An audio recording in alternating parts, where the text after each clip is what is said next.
All right, now, everybody. Quiet, listen to me. We're going to start a show. Now, some of you people have been with me before. You know it's going to be a tough grind, but we're going to have a show.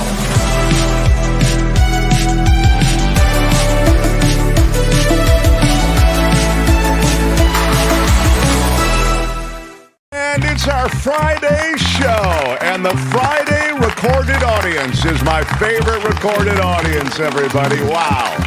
I mean, please, everyone, we have a show to do. Please take your seats. Wow, it's very exciting. We are maybe a minute late in coming on the air today, and that's because of... I blame you. Well, legitimately, probably some delays on my end.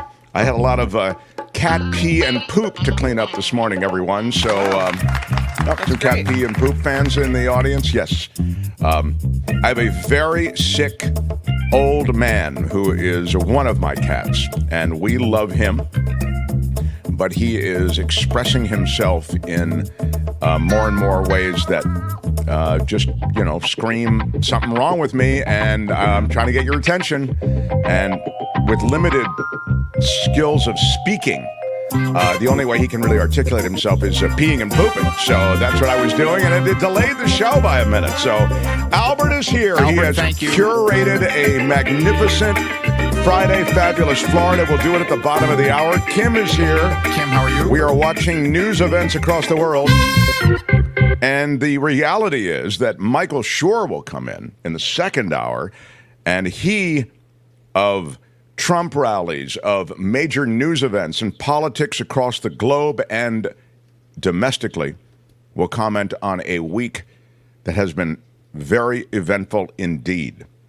So that will happen in the second hour. And, of course, the other Michael, Culture Blaster, Michael Snyder, will be here on what to stream, what to watch. So we're looking forward to that in the second hour. There's a lot this hour.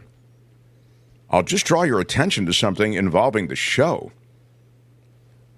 The Daily Kos, which is a really cool website, I recommend it.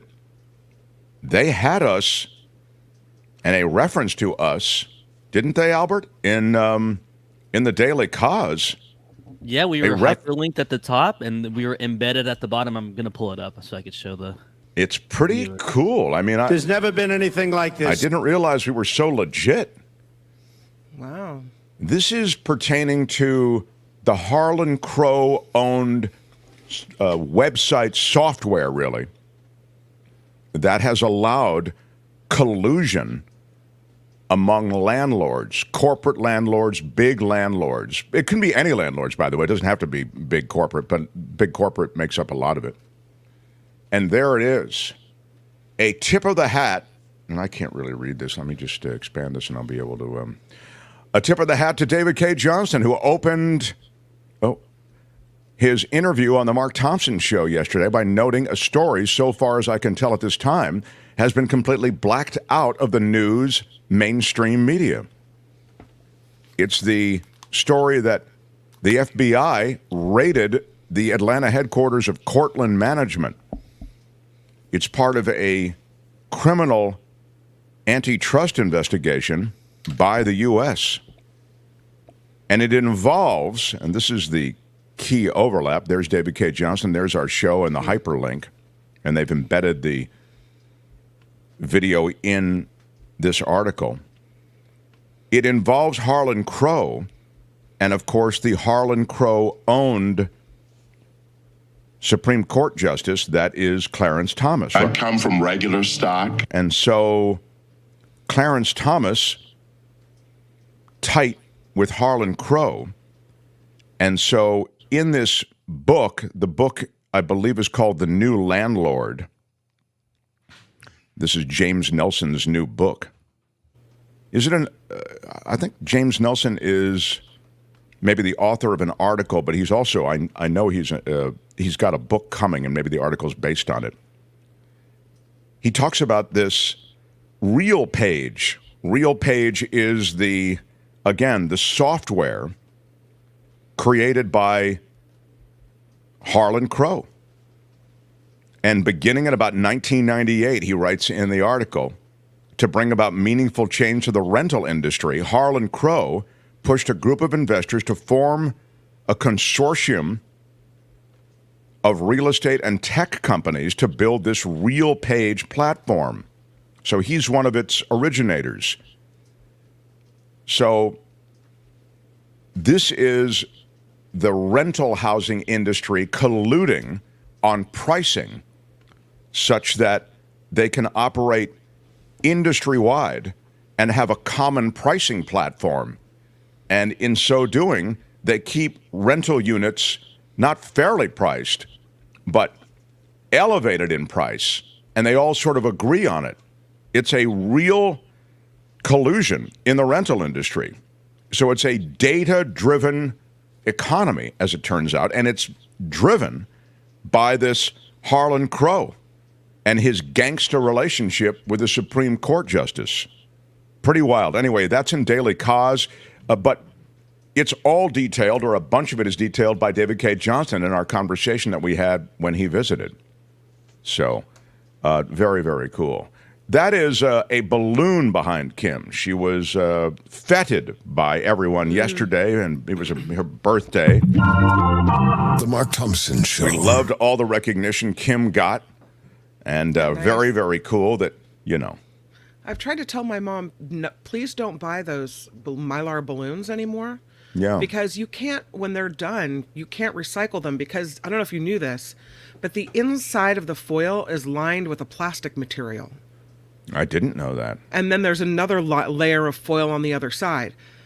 I found this out when I tried to recycle them, and you can't. And so that means they just lay in a landfill forever, and it drives me crazy. But she loves to buy these balloons, so now it's bouncing around in here. What do you do with the parents who love to do stuff? You know? I know. Fetid is a ding word, says Flo. Thank you, Flo, and we are in a dingable part of the show. Thank you. What we've tried to do with the ding words is limit them to outside the interviews and conversations that we have with some of our guests so that people don't get distracted by it. It's a real, honestly, it's a bone thrown to those who don't like it, so whatever. But it's part of the heart and soul of the show, so we must have it in some way. And so, fetid, you're right. Very dingable.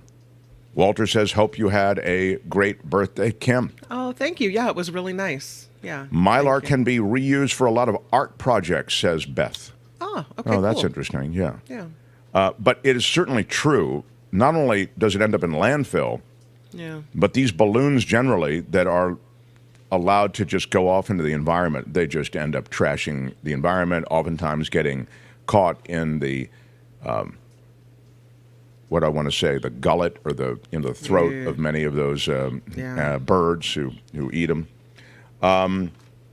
Trevor Starr in Hollywood. I was having trouble getting the super chat to work yesterday, so here's a belated $25 for Kim's belated 25th birthday. And Big shout out.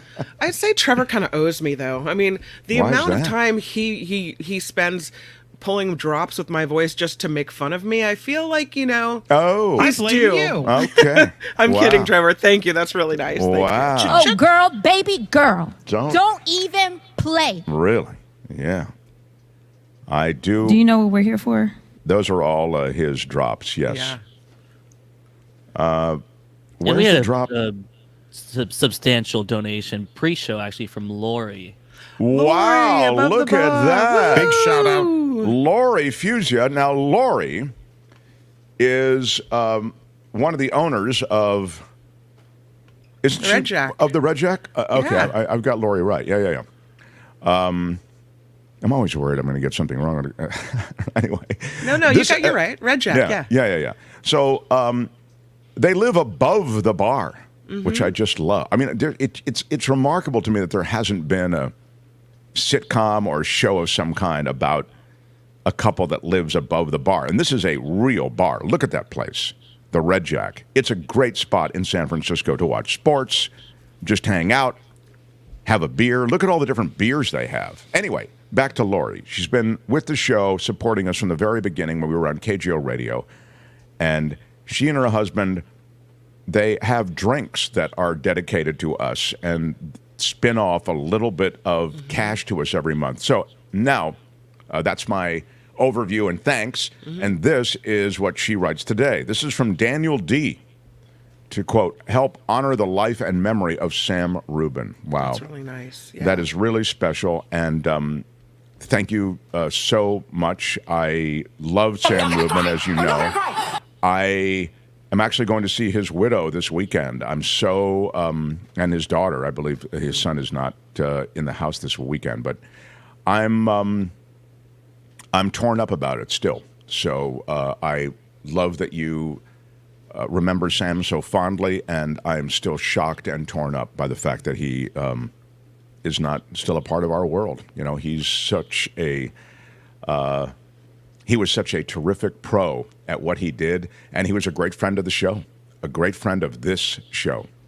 So thank you very much for that. My favorite Hollywood reporter, says Spencer. Sam Rubin was my favorite Hollywood reporter. Yeah, indeed. And how about a $2 super sticker? Big shout out. We're a crowd-funded show, so we make a big deal out of the crowd that funds. And thank you, everybody who joins us on Patreon. I actually have a Patreon shout-out in the next half hour, so we'll get to that as well. The Mark Thompson Show. Hunter Biden is on trial. It's pretty brutal what they're doing. I mean, I don't, as you know, have any special affection for Hunter Biden or his situation, but his reliving of the addiction and the humiliation and the pathetic state that one finds themselves in oftentimes when they're addicted to every manner of drugs, in this case crack cocaine, it's being played out in a courtroom to essentially prove that he was an addict at the time that he said he wasn't an addict on this gun form. It's kind of crazy. I mean, crazy meaning just plead it out, man. You really want to go through this? I just don't get it. But the president, Joe Biden, his dad, said yesterday after we got off the air, these comments came in, that he would not offer his son a pardon if he is found guilty on federal gun charges in Delaware. So, again, Biden was in France for D-Day memorial services, and he said, I'll accept the outcome of Hunter Biden's trial, and I'm not going to issue a pardon. Do you think the reverse would be true if Trump's kid was charged with, drug or gun charges or whatever it was? Would he say, I'll accept the court, whatever the court says? No. I think that is, of course he would. I mean, if one thing is true, we've learned that Donald Trump really trusts the court system. No. And he would never decry the decision from a judge. He would never fight and scream and kick, and he would never look for a way to somehow wriggle out of owning the actions that a jury found him guilty of or found any family member guilty of. Of course, he would Trump would preemptively pardon his, and who's to say he hasn't, his kids. They were all coming to him while he was still president. I'm talking about the world, that crew, who were all involved in some kind of illegal activity. I mean, everybody from Matt Gaetz. This is all from testimony. We know this from testimony. Everyone from, Matt Gaetz to those closer, in the closer circle. I'm talking about Bannon, et cetera. They were all coming to Trump to try to get some kind of general pardon. Can't you give me an across-the-board pardon? Just can't you spray paint pardon all over me so it covers anything that I did? And some of them did get those, as you know. And Steve Bannon, who's going to prison now because he defied the congressional subpoena, he was pardoned already once for stealing from Trump supporters for that build the wall thing. Remember? We played for you the infomercial, essentially, is what it was, during which he and his partner said 100% of the funds that you send to us to build the wall on the southern border will go to building that wall. Only 100% of the funds went to Bannon and his partner, and none of the funds went to building the wall. So, hey, again, I don't care. It's Trump supporter money, but still, that's what the crime was. So he got a pardon already, Bannon did, and I would imagine that if need be, yes, if one of his kids were involved in something that, was pardonable, I think they would get it. So in any case, Biden says no pardon. So The Mark Thompson Show. Meanwhile, Biden is being attacked by James Comer. Joe Biden is attacked for using email aliases. The Kentucky Republican, now chairman of the House Oversight Committee, critical of Joe Biden for using email aliases, but James Comer, chairman of the House Oversight Committee, also used email aliases. So he is actually someone who knows a lot about email aliases. He used pseudonyms and pseudonym accounts to discuss a state Chinese hemp import plan that ended in disaster. The congressman, of course, does not recall logging on or using email accounts while at the Kentucky Department of Agriculture. And that clearly, apparently, is false. He used 2 pseudonyms on Kentucky government accounts. So the very thing that Comer is accusing Joe Biden of, he was doing and has been doing for some time. Comer, of course, traffics in the innuendo around Biden, trying to do all these things surreptitiously in unfair business dealings with Hunter. And he just throws every manner of accusation up against the wall and sees what sticks. But in this case, it's interesting that he himself, as it turns out, is he's pseudonym-filled when it comes to email. And now I have a chunk of Trump, and it's quick. I have a chunk of Trump and Law and Disorder still, and Law and Disorder has a lot of great stuff, including Alex Jones. But Albert, do you have the cut down that CNN did? Can we do it in chunk of Trump? Yes, I am ready. Here it is, your chunk of Trump. Open wide. Ready? Here comes your chunk of Trump. It's my favorite food. With your first bite, here's Mark Thompson. I have a feeling it's going to be beautiful. One of the cornerstones of Donald Trump is empty promises. I have a great health care plan. It's just in my other pants. Let me go back and get it. I'll tell you what, we'll do a press conference in 2 weeks, and I'll unveil it. You won't believe the plan I have for fill in the blank. I'm going to be announcing it in 2 weeks. It will be the greatest plan you've ever heard of, and you'll be amazed by how fair this plan is. He did it with bombshells, too. I have a bombshell about whatever president or whatever political opponent. Wait till you hear what I have to say. I'm going to reveal it in 48 hours or 22 weeks or whatever it is.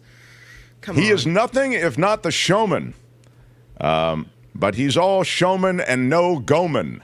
Let's take a look at this little mashup. Back in April, Trump promised to announce his plans for access to abortion medication. He said it'll come in the next week or 2. Well, surprise, it is June and there is still no plan. And according to sources, those plans don't exist. The promise of plans in 2 weeks is not rare for Trump. In fact, it's pretty common. We're signing a health care plan within 2 weeks. Over the next 2 weeks, I'll be pursuing a major executive order. We're going to be announcing something, I would say, over the next 2 or 3 weeks. I think you're going to find some very interesting items coming to the forefront over the next 2 weeks. We've got the plan largely completed, and we'll be filing it over the next 2 or 3 weeks, maybe sooner. I'll be making a big decision on the Paris Accord over the next 2 weeks. Then we're going to be having a news conference in about 2 weeks to let everybody know how well we're doing. We're putting in a resolution sometime in the next week or a week and a half, 2 weeks. I gave it 2 weeks. It's been 10 years, and we are still waiting on a healthcare plan, by the way. All right. Well, I mean, if you're going to, that's your chunk of Trump.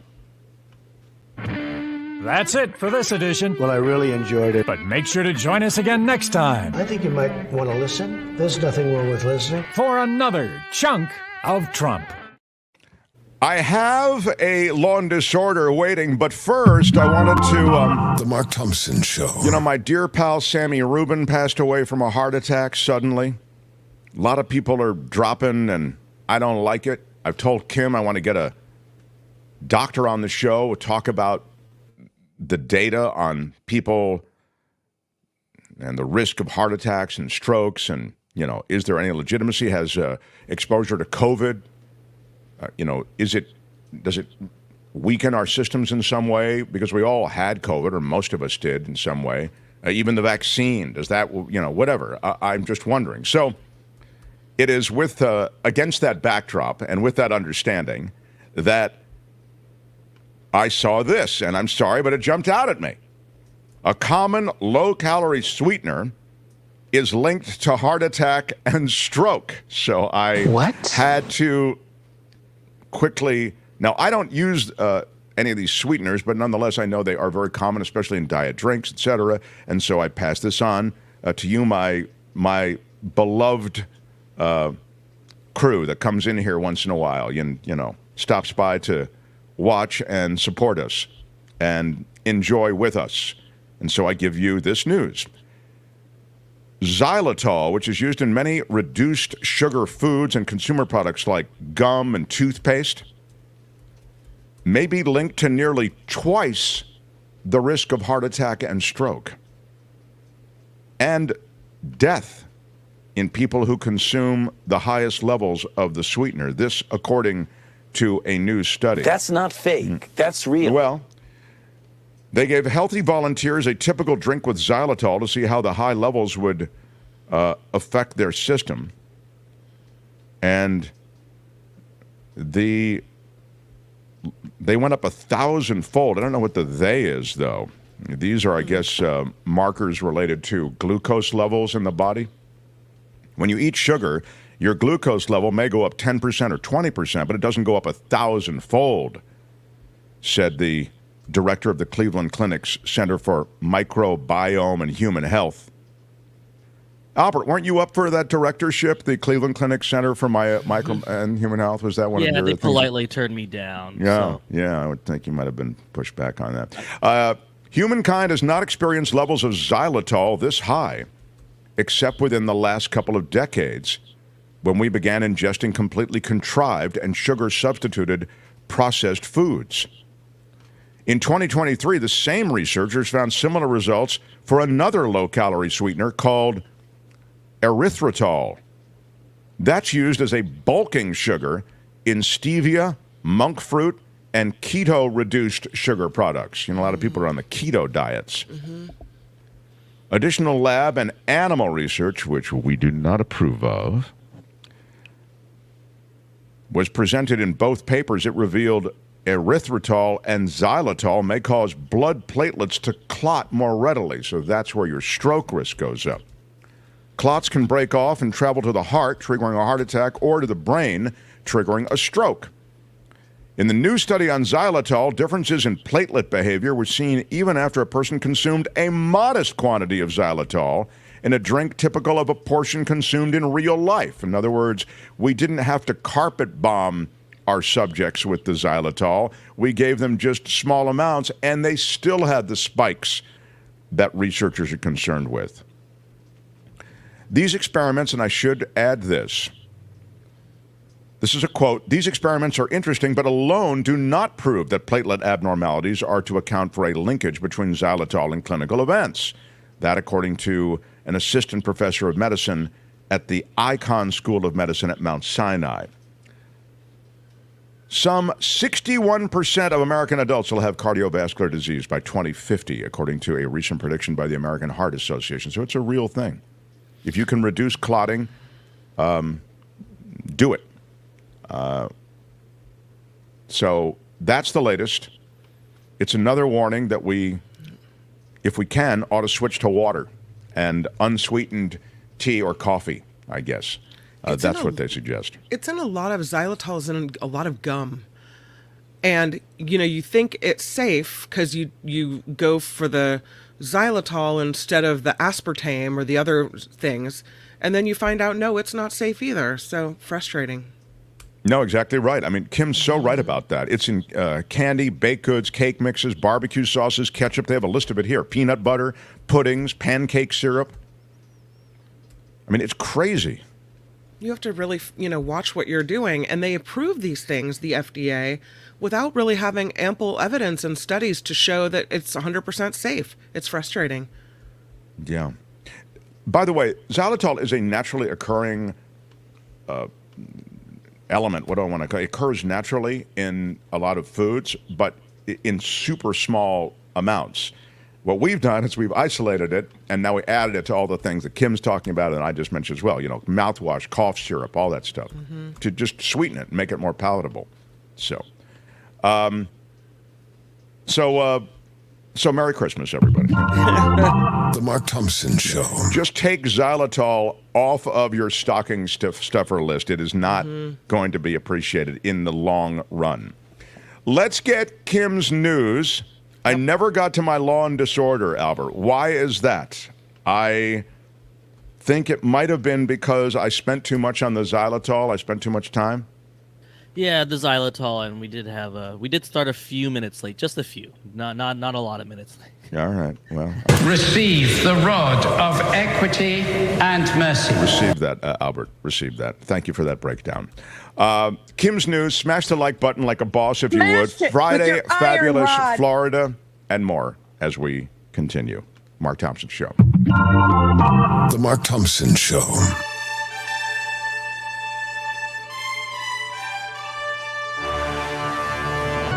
On the Mark Thompson Show, I'm Kim McAllister. This report is sponsored by Tenuta Vineyards in Livermore. We'll start here. The jury in Hunter Biden's federal firearms trial in Delaware is being sent home for the day. The defense said Hunter's uncle, James Biden, will not be called to testify, nor will any other witnesses. Hunter's lawyers also said it's undecided if he will testify, and they've got until Monday to make that decision. The president's son, of course, accused of illegally buying and possessing a gun while being addicted to drugs in 2018. This heat wave that's brought triple-digit temperatures to much of the West is expected to continue over the weekend and into next week as well. Temperatures are forecast to reach their highest since last summer from parts of interior California into Oregon and into the Rockies. This affects about a dozen states. The May jobs report exceeding expectations. Look at that. Things are doing pretty well. Today's report shows 272,000 jobs were added last month, and that is well above the prediction of about 190,000. The unemployment rate not changed so much, about 4%, a tick up from 3.9%. O.J. Simpson murder case documents are revealing the FBI's role in the investigation. Today, the agency released 500 pages related to the case. Among other things, they reveal agents traveled to Italy to study Bruno Magli's shoes. That's the footwear prosecutors say Simpson wore during the 1994 murders of Nicole Brown Simpson and Ronald Goldman. Simpson was, of course, acquitted in that case in 1995, later found liable for wrongful death in a civil court case. Crazy. So, I mean, they had that reminds you of the evidence they had. The Bruno Malley shoes. Who else is wearing Bruno Malley shoes? That would leave those footprints. God. Yeah. Insurance. This is, wrong picture. The insurance situation, the rates of uninsured minorities dropping. The Health and Human Services Department says between 2010 and 2022, the uninsured rate among Black Americans went from over 20% to just under 11%. Among Latino people, the rate went from 33% to 18%. And the report credits the Affordable Care Act, or Obamacare, which went into effect in 2010. So not so bad there. The state of California is marking another early milestone in its push for clean air. 1 out of every 6 new medium and heavy-duty vehicles bought here is zero emission. A new report shows sales of trucks, buses, and vans doubled last year, and California is now selling 5 times the required amount. Governor Gavin Newsom says the 5th largest economy in the world is protecting public health by moving away from dirty, polluting big rigs and delivery fleets. So that's some good news there. Yeah, there's a lot going on in the alternative energy sector also, just in terms of getting it. You saw that they had rolled back, just quickly, I'll do this very quickly, I promise. They rolled back the tariffs on Chinese solar panels and Chinese-made solar panels and components that went into solar panels because the Biden administration was trying to ramp up alternative energy because there are increasing alternative energy requirements to supplement the existing energy grid and try to kind of, again, get us over to alternative energies instead of fossil fuel burning. So anyway, that happened 2 years ago. Now those tariffs are going back in to Chinese solar panels and components in solar panels made in China. The reason is they're trying to ramp up and build up domestic production of solar panels. So interesting development. That just happened. So I'm glad you did this story because I wanted to give it a mention. There is a man from Studio City behind bars on suspicion of directing a YouTube video that features women shooting fireworks at a speeding Lamborghini from a helicopter. No, I'm not joking. I saw this video. It's insane. Pretty wild. Federal prosecutors say 24-year-old Alex Choi posted the video to YouTube last 4th of July. The video, titled "Destroying a Lamborghini with Fireworks," filmed in El Mirage, in a remote part of San Bernardino County's desert. Choi has been charged with 1 count of causing the placement of an explosive or incendiary device on an aircraft. Apparently, that's against the law. Can't do it. Yeah, it's very much against the law. It's crazy. Really crazy. Former President Trump is returning to Southern California today. He'll be attending a fundraiser in Beverly Hills. Here's how it looked yesterday in San Francisco. I was going to ask you, how did it go for the former prez? You know, there was a really low turnout, and then, I don't know, they rallied people from somewhere, and there was a few hundred there, so it wasn't There's never big been anything to-do. like this. Wow, that's pretty great. Wow. His stop in San Francisco yesterday was also met with supporters and protesters. Trump reportedly had the visits planned before being convicted in his hush money trial last week. The state will see President Biden return next week for a star-studded fundraiser in Los Angeles. And this is their new hoax. Yeah. What is the big thing with the Trump appearance in San Francisco is that he had David Sachs and Chamath and those guys who are the big money, deep pockets of Silicon Valley supporting him, right? Yeah, and that's who organized it all, really. That's correct. So he's got the money. Even my point is, with a small crowd, he only cares about the ones in the crowd with the money. This man, who is the artist behind the Precious Moments, has passed away. His name is Sam Butcher. He made these teardrop-eyed, awful-looking children for years and years and years. Awful looking. Oh God. I think that they should round up all the Precious Moments, and this is, oh God, I can't even say it. It's awful. Wow. I think he should be buried with all of them just to get them out of circulation. I am a wild idea, but it just might work. Yours is better, Albert Stein. Good day, sir. He was 85 years old. He was surrounded by family when he passed away, so that's nice. He said his life's mission was to share God's gift of love with the world. And God's gift of love apparently looked like ceramic, doe-eyed, weird-looking... The image is hideous. Children. Yeah. Precious moments. At least we won't have to endure any new ones, so there you go. Oh. Yeah, pretty bad. You remember magnet fishing? Yeah, you mentioned it the other a day. couple days ago. Yeah. The magnet fishing, right? Something else was caught with a giant magnet. Now it's like, once you hear about the magnet fishing, now everyone's doing it. A magnet fisher pulled a human skull padlocked to an exercise dumbbell out of a waterway in New Orleans. What? Yeah. This guy was using a red rope and a magnet the size of a hockey puck. He was standing up on a bridge to pull things out of the water below. And he also found, by the way, a handgun and a gun barrel in the water as well. But this 15-pound dumbbell was padlocked around the skull, which was fully decomposed, didn't have a jaw or a top row of teeth. The magnet fisherman flagged down a passing police officer after making this find off the Bayou St. John Bridge. Police say they don't have any other updates on this case. The coroner isn't confirming the victim's identity as of now, if they even know it, but they are looking for tips from the public.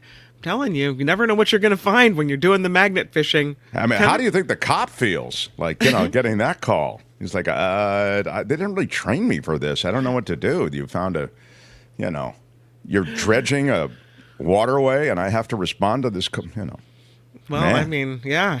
Yikes. The people with the safe and the money. That was the very best magnet fishing story we had this week. Well, I think that's what you hope for. You don't hope to find human remains. You hope for the cold, hard cash. If the human remains are, wrapped in cold, hard cash, that's what you really want. That's another story. It's the only way you really want it. This report, sponsored by Tenuta Vineyards. Father's Day is June 16th at Tenuta. You can order custom labels with pictures of you and your dad.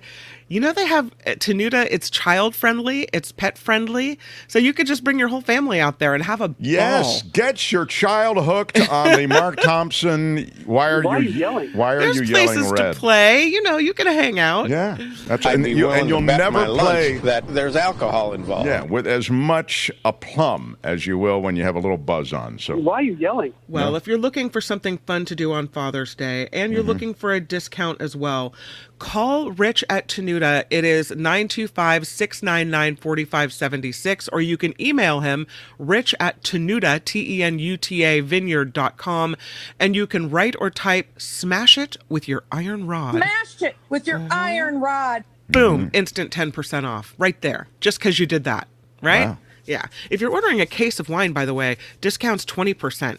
Jeez. Same goes. And the website and the email address are different. The email is rich at tenutavineyard.com. Check the website, though, tenutawinery.com, for the list of wines that you might want to order. And then you can email him, and then he'll give you the discount. So that's how that works. Wow. All right. Wow. Kim, you've got a lot of good Tenuta information and strategy for ordering. Tenuta expert, don't you know? Apparently you are. Very impressive. I know how it all works. I'm Kim McAllister. This is The Mark Thompson Show. The Mark Thompson Show. My wife wants some vegetables for crudité. I was a basketball referee. Feels great, baby. Use Mark Thompson. It's unbelievably offensive. What he's got going here is a situation. I was fortunate. Everyone I worked with made me better at my job. You are a cover-up artist, and you are a liar.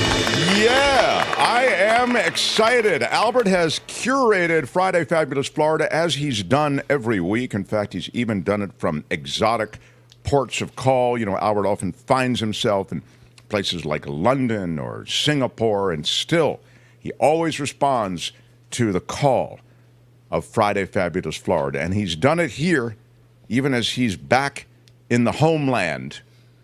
This is Friday Fabulous Florida. It's time for Friday Fabulous Florida. There is a gigantic alligator in my kitchen. A look at the weirdest stories from our weirdest state. It has been a while since machetes have made their way into a story, but you will love that machetes are back in this initial offering of Friday Fabulous Florida. A naked Florida man chopped off another man's hand with a machete, then told cops, "He's dead. I tried to kill him." Police in Miami Gardens discovered the victim around 4 a.m. with a severed hand and profusely bleeding. He was bleeding from his head. Yikes. He called 911. The blood-covered machete was found nearby. Witnesses told cops that they saw this guy sprinting from the grisly scene completely naked around the time of the attack. There he is. Oh. He, again, is 54-year-old Tyrone Arthur Ryant. And on the Mark Thompson Show booking photo meter, he's rocking what, Kim? No, tough one. I mean, I'm not gauging this one on the basis of attractiveness, but on the basis of does he look like a guy who could attack someone with a machete? And the eyes looking upward, like he just has a look of anger about him. I'm going to give him a 7. A 7 from Kim, but I am, Kim, how are you? Albert, I'm going to provisionally, I would almost yellow card Kim. She has received a warning before. Why? You are to evaluate the Mark Thompson Show booking photo meter is to be used in the evaluation of booking photos independent of the offense. I'm reading it right here from the bylaws of the show. Independent of the offense, it says. Yet you always do this, Kim. Well, you say, well, I'm trying to figure out, is he a guy who would use a machete? Why are you yelling? Because Kim is supposed to evaluate, and I defer to her. And now I'm going to have to defer to Albert on these things. Well, a yellow card has been issued. The earrings on the left ear, very strong look, by the way. I love that. I agree. I'm starting to, Albert, thank you. By the way, I think the 7 rating that Kim came up with, I actually agree with, but I don't agree with how she got it, how she got there. What does it matter how I got there then? It matters because again, you're so, I don't want to derail our segment with this discussion. We're going to take this up after the show. I think it's too late. No, it's too late. You've I'm gone there, you've done this, you've thrown down a yellow card at me, and now I deserve an explanation. I just gave you the explanation, Kim, and I'll explain it again. You I are feel to evaluate the ridiculous. picture. We're trying to assign a numerical value based on the booking photo independent of the offense, is the actual wording in the bylaws of the show. Independent of the offense. That means you don't pay attention to the offense. You want to give that guy a 7? Great. He looks dangerous. He looks weird. You want to give him point for the earring, however you want to do it. Albert, what would you give him on this? Give him a 7. Yeah, I think a 7 is the right. So you came up everyone with the gives right a 7, number. but I'm penalized for the way in which I've come up with my 7? Yes, you are, because you got there the wrong way. All I can say is I'm glad it's Friday. That's all I'm saying. 54-year-old Tyrone Arthur Ryant. I blame you. Tyrone Arthur Ryant was found lounging on a sofa not far away after the victim described him. And there is no motive. This guy is bad news. There's already a restraining order out around him, and he clearly is deserving of, at minimum, a restraining order. A Florida woman calls 911 on herself during an attempted carjacking so she could, quote, do it legally. Christy Turman, 37.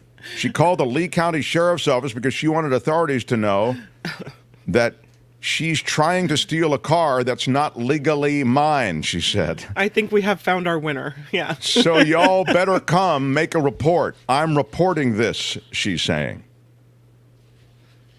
Wow. There's a lot going on with her. Deputies arrived at the dealership where they were selling Toyotas. I'd be willing to bet my lunch that there's alcohol involved. And they found her exiting the driver's side of the stolen Toyota Corolla. There you see her. This is, again, and for those who wonder why we wouldn't evaluate, and the booking photo is the only thing we evaluate. We don't evaluate a perp walk like this. When someone is caught like this, we don't evaluate. So there's no numerical value.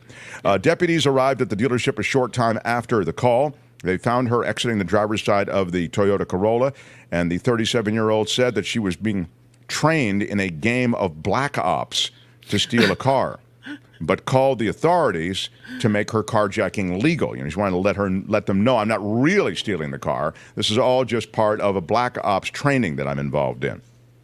She was arrested, and she is facing charges. What was she on? She had to have been on something. Well, I'd be willing to bet my lunch that there's alcohol involved. No, it's something more than alcohol. I agree with Kim. Yeah.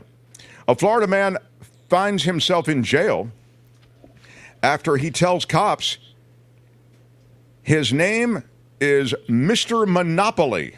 This is during the arrest, and when we show you the picture, you'll see that he does kind of look like Mr. Monopoly. I got to give it to him a little bit. His real name is Ryan Howard, and he was taken into custody, and there he is. He's charged with criminal mischief and resisting arrest. The 33-year-old caught allegedly using spray paint on the sound barrier wall along 54th Avenue South in St. Petersburg. Cops were able to find him since he matched the description from several witnesses who said they saw him using black spray paint on that wall. Police spoke to him and asked him for his name. He didn't respond. After a few attempts at trying to get his name, he said, "My name is Mr. Monopoly." After checking his driver's license, the cops were able to verify that his actual legal name is not Mr. Monopoly. What? Yeah, it's not, believe it or not. He I'm was getting transported. more of the Pringles vibe, the Pringles guy vibe from him than with the Oh, mustache. I Not quite I don't think I remember what the Pringles guys looked like. Let me I might just have to just look it up. Yeah. Pringles guy. Let me Heather look. says it's a 9. I agree. Very strong. We haven't assigned a numerical value yet. We will. Yeah. I see the Pringles guy. The Pringles guy and the Monopoly guy, very similar. But I must tell you, Monopoly guy, very, very. The Pringles guy and Monopoly guy are almost the same guy. Yeah. I mean, agree. Yeah. He needs a monocle. The show everybody that. So we just showed you the Pringles guy. Can you put up the Monopoly guy real quick? Yeah, let me. Yeah. The Monopoly guy is basically the same guy, but he's got a top hat and the mustache is gray. I think Albert is right because the Monopoly guy's mustache is gray. This guy, he might be closer to the Pringles guy because he doesn't have the gray mustache. He does have. I love this guy. He has. This may be. I might give him a 10 on the booking photo scale. I love that he smiled for the booking photo. Yeah, he's got a little smirk. And it's not right. Kim's right. It's not a huge smile. It's just a bit of a just smile. Just a little. Yeah. There is. There is a Monopoly guy. For those who are just listening or not seeing, he's wearing a full kind of tux outfit, and he's doing a dance with a cane and a top hat. And he has a gray, I think, one or the other. It's very close. But I'm going to give him a 9.5. Wow, on the that's really booking high. photo meter. Yeah. And Albert, what would you say? It's pretty high up there, just because he was a little off with the description. Just and the smirk, I like. It's a strong 8. It has to A be. strong 8. Yeah. Okay, good. And Kim, of course, is accepted. She's no longer, for the rest of the segment, allowed to That's offer really incredibly a rude. numerical value because of the violation. Fine. She doesn't Yeah. get the bylaws. She doesn't get. We send them to her in PDF form. We send her hard copies. She still probably hasn't even looked at them. A Florida man's colon explodes. Oh, God. After coughing and sneezing at the same time. What? No, It happened that can't in a- happen. It happened in a diner, Kim. It's true. It caused his intestines to fall out of his body. What? This sounds like an urban legend. Yes. The science is ridiculous. Well, it's not. It may be ridiculous, but here's the That's not fake. Yeah, That's real. Dr. Fauci gets. And a man was eating breakfast with his wife when a cough and sneeze hit him at the same time, left him with what is admittedly a freak injury. The Florida native's colon exploded, causing his intestines to fall out of his body. Oh, God. Yeah. There's never been anything like this. Yeah. The 63-year-old noticed a wet sensation following a sharp pain. And when he lifted his shirt, he saw several inches of bowel were sticking out of his surgical wound. I see. He had a surgery. He had abdominal surgery. That's the extenuating circumstance. So those of you who are worried that this is going to just kind of happen to you, you don't need to worry about that. This is following a surgery. He had this surgery. The incision, he says, was well healed, but his wife called an ambulance. Again, finally, a good reason to get married. You have somebody to call the ambulance when your bowel explodes outside your body. How do you think that call went, Mark? Yeah, my husband's colon has just been expelled from his body. Yeah. Please send some help. Please send somebody over here because I'm not going to be here when you arrive. Just let yourself in. Did he live? He was immediately rushed to the hospital. Surgeons were able to successfully return his bowel into his abdomen, Kim. Thank So God. all's well that ends well. After recovering in the hospital for 6 days, he was sent home, and he received no additional need for, there was no additional need, I should say, for any medical attention further on this issue. There were no further complications. His case, if you want to read more about it, and Kim, it seems to me like you might want to read more about it. I do. I'm quite interested. Yes, it's detailed in the American Journal of Medical Case Reports. Okay. We go to Martin County, Florida, where a man intentionally drives into jail, dropping several rubber snakes. It happened earlier this week at the Martin County Jail in Martin County. It's a great place for the Martin County Jail to be located, right there in Martin County, southeastern Florida. The sheriff's office says that Joseph Leedy, he's 40 years old, drove across the parking lot, across the entrance walkway, and he drove into the front of the jail's lobby. Wow. He then poured motor oil on the lobby floor, said he wanted to set it on fire. He threatened to, quote, kill everyone, while also throwing rubber snakes onto the floor. The deputies said, because I know you're thinking, wow, that's pretty much everything one could possibly do. What more could he do? Well, you'll appreciate this. The most Florida thing of all, deputies say he has no pants on when the whole thing happens. Yeah, little And nudity he's thrown in. wearing a woman's blouse. It looks more like if that's supposed to be the blouse, it looks like a hospital gown. You're right. It does look like a hospital gown.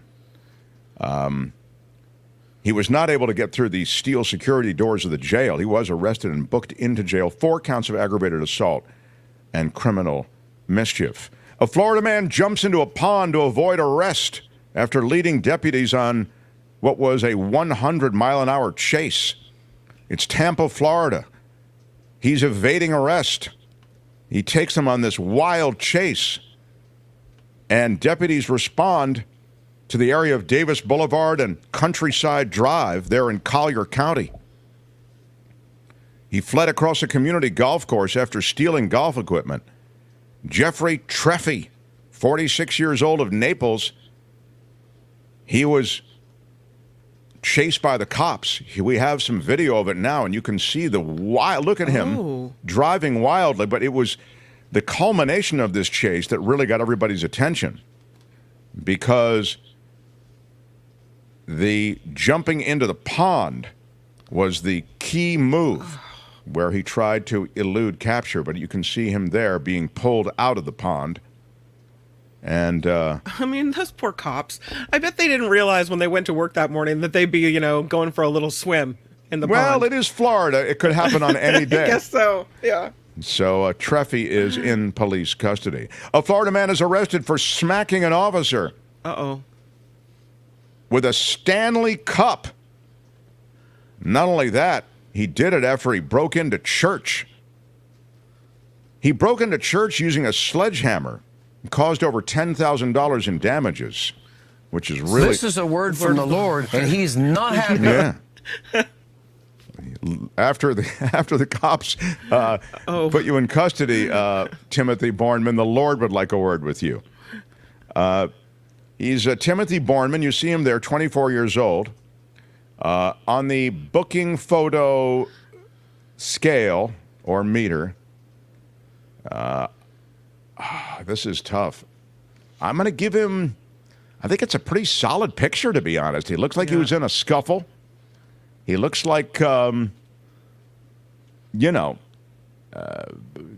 looks like every manner of substance was in his body at one point or another, maybe during this whole thing. Oh, my God. I'm going to give him a 5 or a 6. I'll give him a 6. How about you, Albert? I agree. It's just the classic Florida man look that he has. So yes, thank you. Classic. Like Albert, thank you. Right. Yeah. So 5, probably like a 5. All right, we'll give him a 5. It happened after he had broken into the Mission Church in Palm Bay. Officers responding to find him, Timothy Borman, as you see him there, holding a metal Stanley Cup in his hand. He was yelling and cussing at members of the church. As the officers approached, he said, "I'm going to F you up." Oh. And then he started to walk away, at which point the officer pulled out his taser and told Borman to get on the ground and stop walking away. Borman then took a seat before bouncing back up, walking aggressively toward the second officer. And he tried to strike him with his Stanley Cup. The officer was able to dodge the cup, but it still hit him in the shoulder. He then tried to run. Was the cup full of vodka or some type of substance? Doesn't say, but that is a good question. Yeah. The first officer tased him, incapacitated him, put him in cuffs, and he was headed back to the station. And with that, we conclude Friday Fabulous Florida, but not before we vote on a favorite. It's like picking between children. They're all so special. It's hard to do, but the bylaws of this program require us to pick a favorite. I'll remind you of what you've just heard. The naked Florida man chops off a victim's hand with a machete, tells cops, "I tried to kill him." Florida woman called 911 on herself during an attempted carjacking so she could, quote, do it legally. It was part of a, quote, training exercise she was involved in. A Florida man allegedly claiming to be Mr. Monopoly during his arrest. And a Florida man's colon exploding after coughing and sneezing at the same time caused his intestines to fall out of his body. A Florida man intentionally drove into jail. He dropped several rubber snakes after spreading oil all over the floor. A Florida man jumps in the pond to avoid arrest after taking deputies on a 100-mile-an-hour chase. And a Florida man who broke into a church. Is there anything lower? Smacking an officer with a Stanley Cup after breaking into a church. What is your favorite? We will start with you, Kim. Oh, I can play now? Wow. You can play this. Oh. I'm going to agree Kim, with how are John. you? Nudity and fake snakes, we have another winner. Yeah. Yeah. I'll have all of the entries were really strong this week, though. I have to say it was a hard choice, but yes, Albert has really outdone himself, and we go to Albert now for your favorite, please, Albert.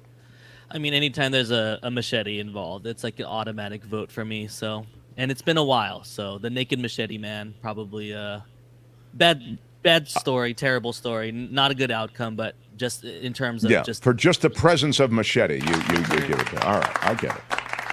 And I too love the naked, love the mayhem, love the machete. Although hate, whenever there's a machete, there's always the possibility of what happening.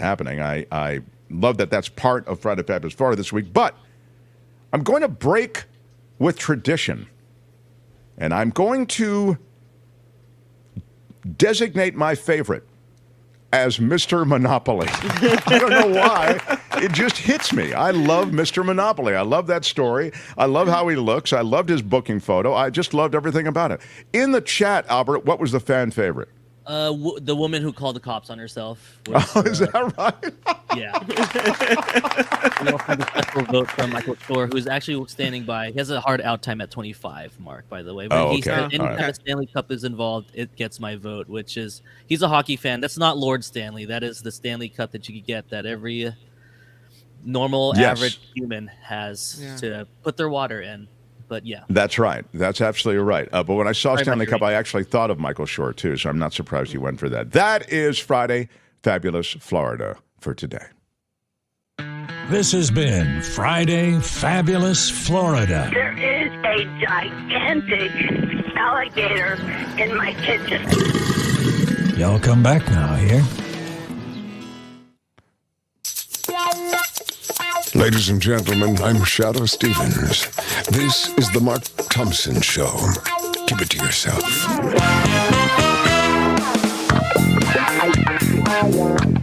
Who's Mark Thompson? We are cruising through a Friday show. Our time limited. Thank you for smashing the like button like a boss, as one does. Smash it with your iron rod. The number of likes we have matters just in the world of YouTube. So thank you very much for being part of this YouTube universe. We came from a talk radio station, a very big talk radio station in San Francisco. And now we've come to YouTube as the station has become a sports gambling station. And they are at the very bottom of the ratings now, which but it almost doesn't matter because it's a corporate thing and they just, write the whole thing off. So that's sadly the way so many broadcast entities go. But we are going the other way. And we're on an uptick here, and we love all the support and all the ways you show us support. We're a free show, so subscribe, hit the notification bell, and you'll know whenever we release a new video, some of which will be released without ever being on the main show. So all of that, and Friday rolls around, and we get a The Mark Thompson Show. Special visit from someone who has forgotten more about politics than most of us will ever know. He's the great Michael Shure, everybody. Yes, sir. The Stanley Cup playoffs. Wow. Yeah, that's what you're about now. You're a big hockey guy. They begin tomorrow. Yeah.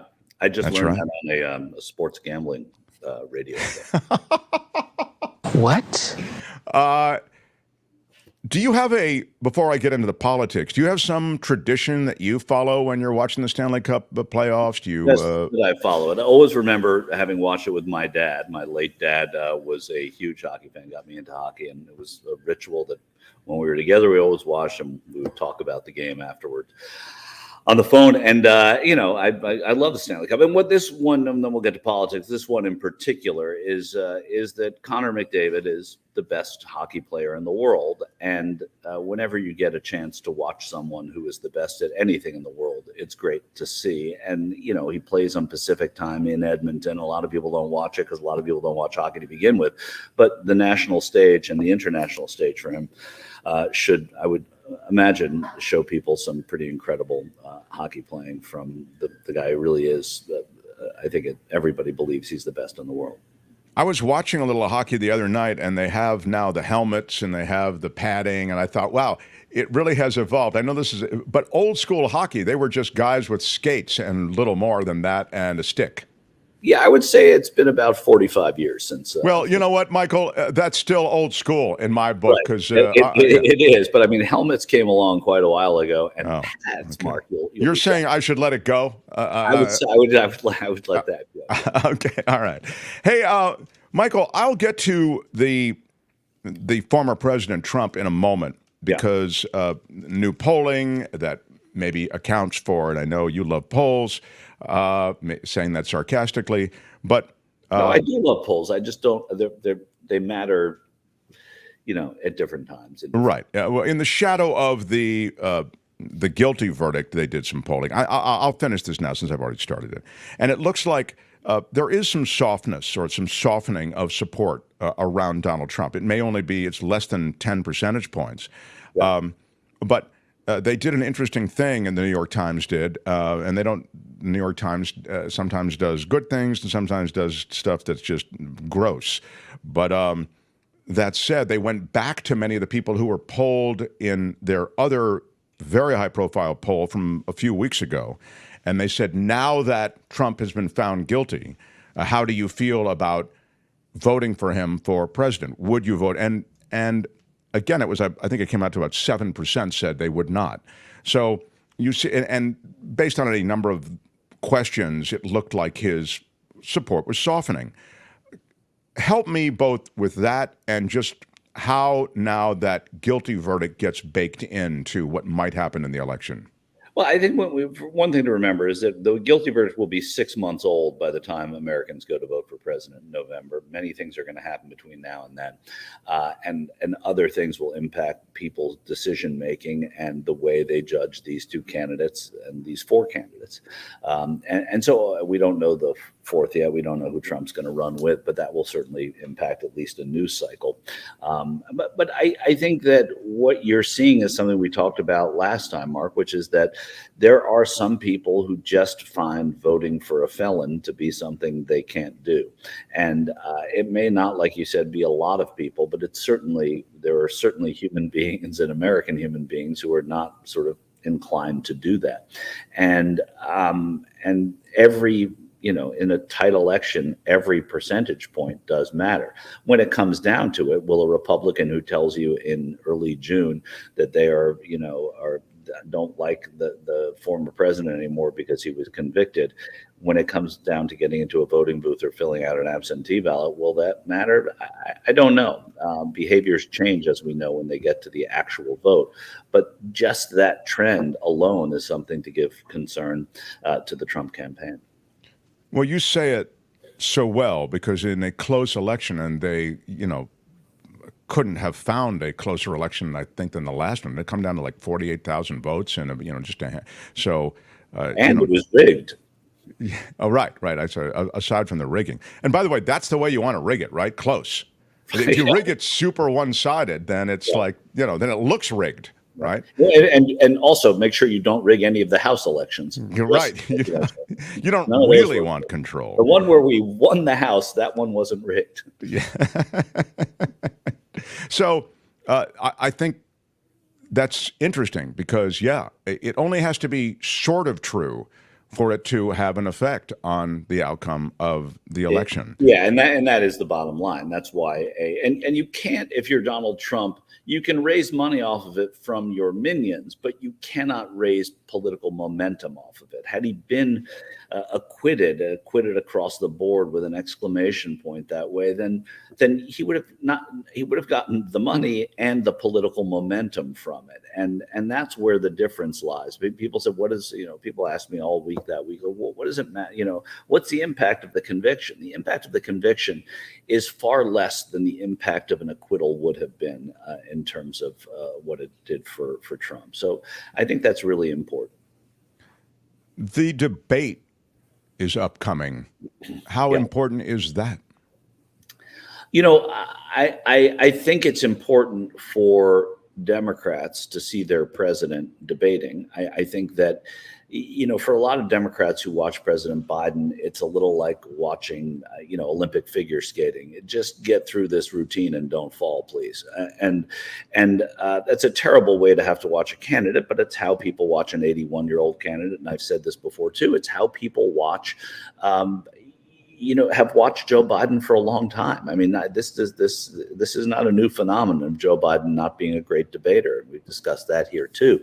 And so I think there's a little bit of that. But also, will he be able to articulate why getting off this horse right now is a mistake and why his opponent is a danger to America? Yeah, those things are important. There's a long lapse between the June 28th debate and the next debate. And I think that one, I don't think that whatever happens that is not good. I think this was a smart play by the president, by the Democrats, to have this space between the debates, because if he does make mistakes, and same for Trump, if he does have a bad performance, as he is prone to do himself, he just sort of in sort of vigor, he's able to overcome more than the president is. I think that space will mean that the first debate probably not as impactful as the second one will be.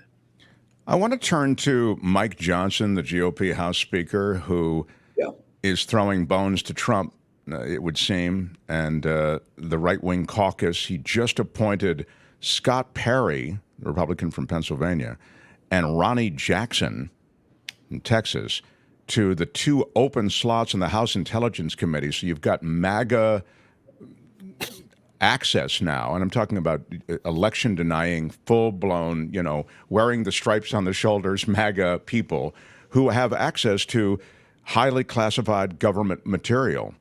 I'm wondering if this is just, I hate to use the phrase, but the new normal. It's the new election year normal. It's the old election year normal, right? You give to the national candidate what the national candidate wants.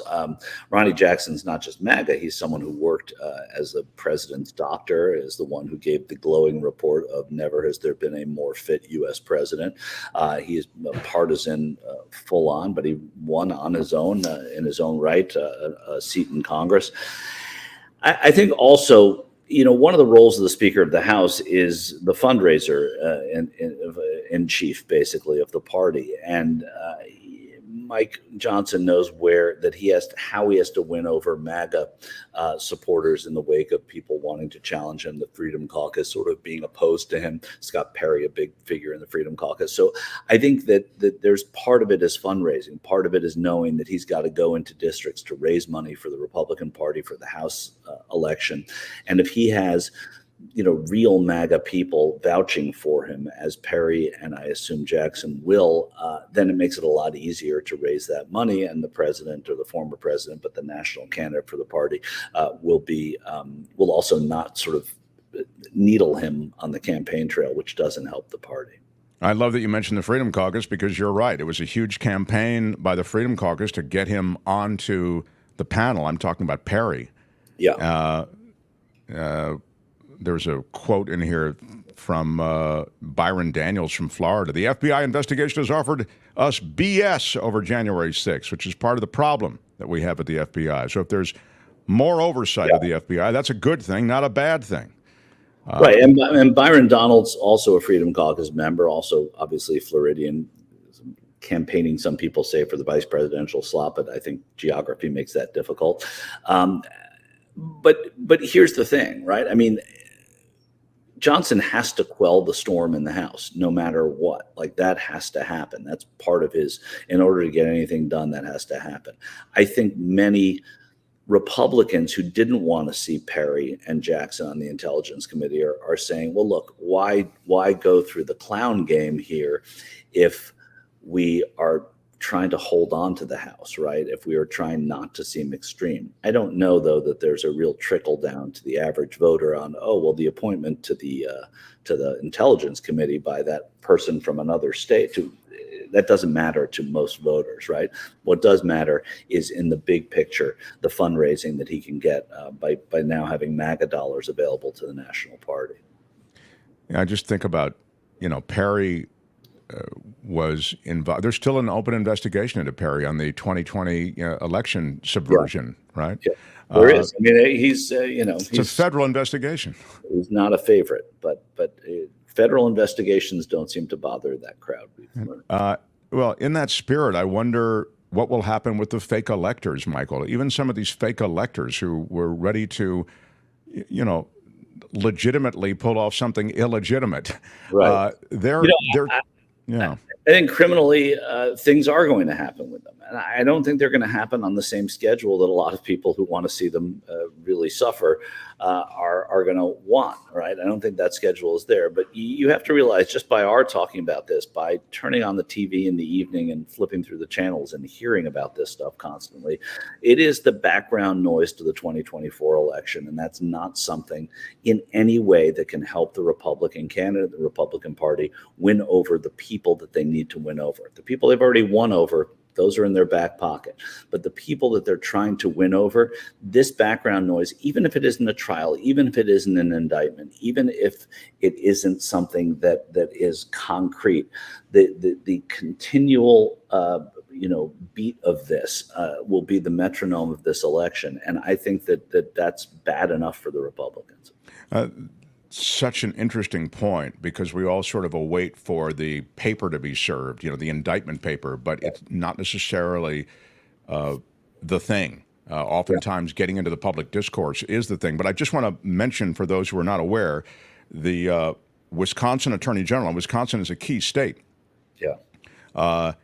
This week filed charges against 3 of these fake electors. Kenneth Chesborough, by the way, this is Chesborough himself, I don't believe, was a fake elector, but he was participating in the scheme to put forward the fake electors. Yeah, very much so. Chesborough was the attorney.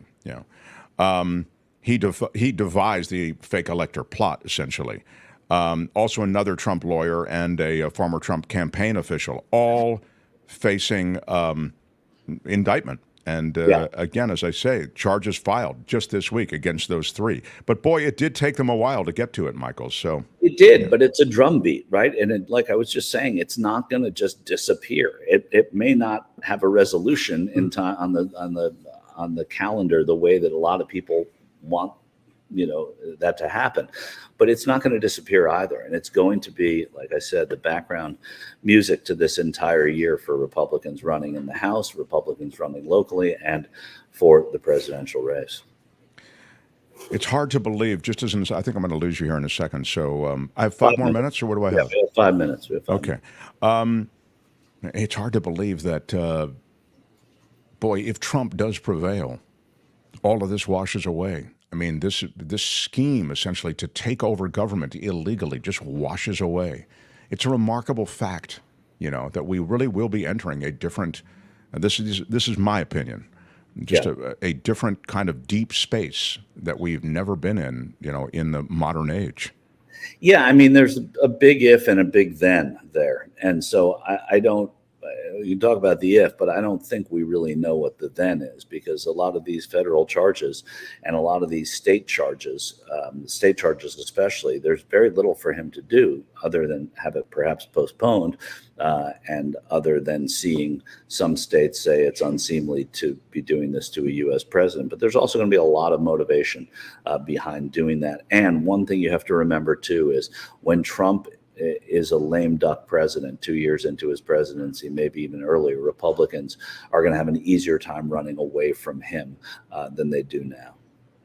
The D-Day memorials, did you take anything from them? The 80th anniversary of D-Day, the solemnity of the occasion is always so intense, I think. Go ahead. I mean, it's beautiful, and it's I think apolitical, as apolitical as it can be, even though politicians go.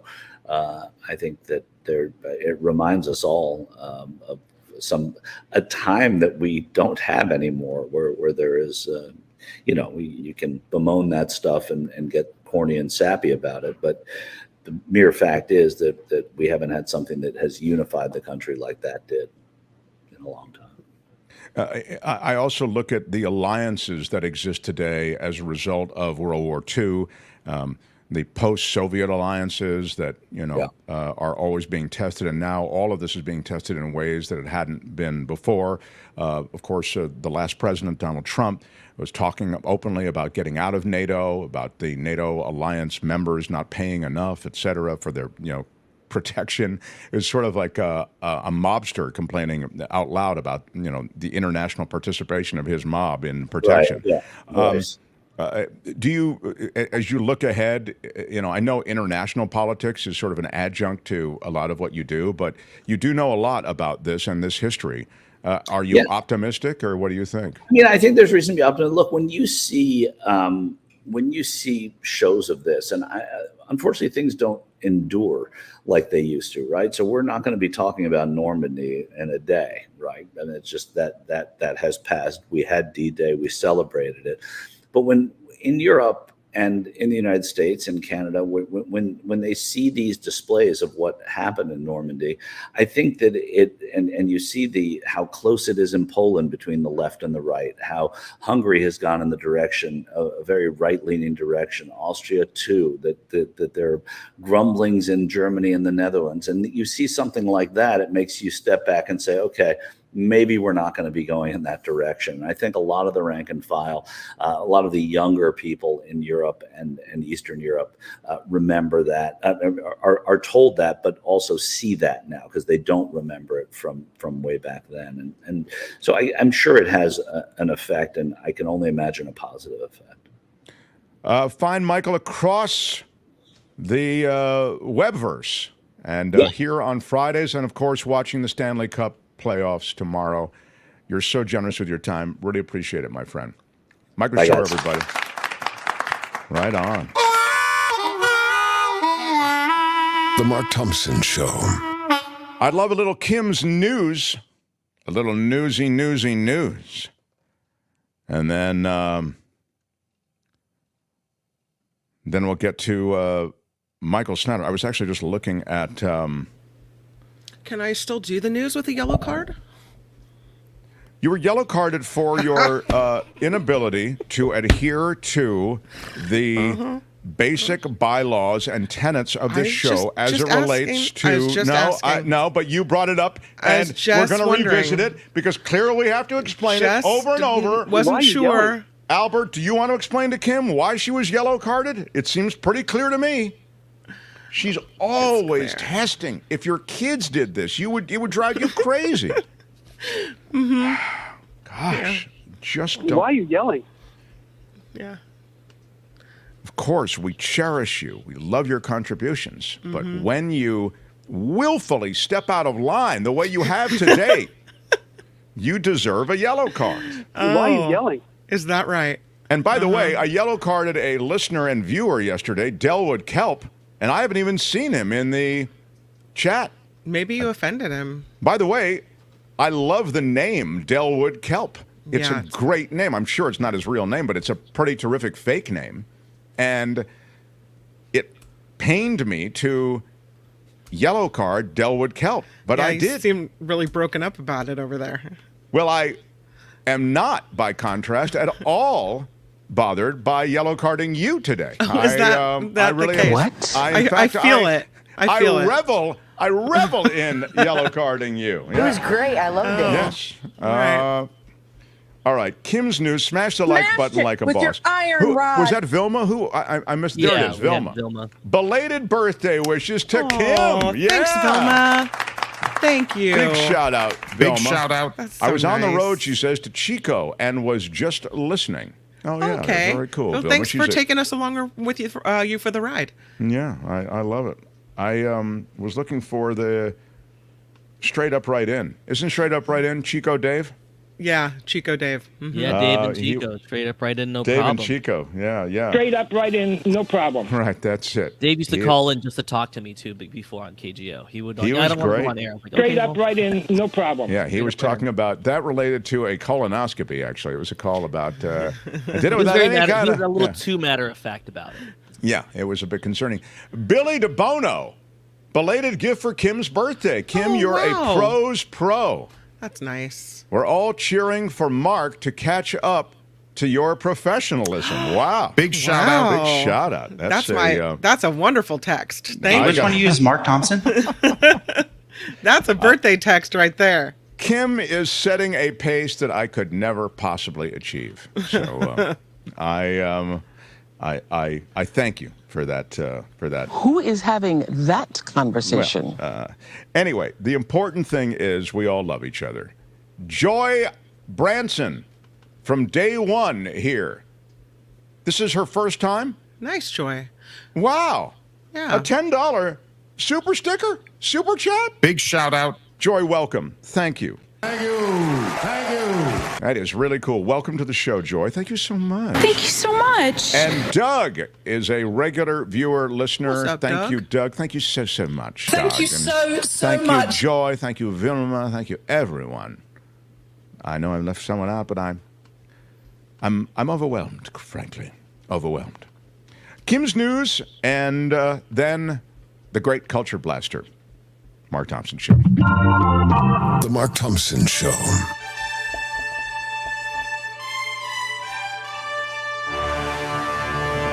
On the Mark Thompson Show, I'm Kim McAllister, and this report is sponsored by Coachella Valley Coffee at CoachellaValleyCoffee.com.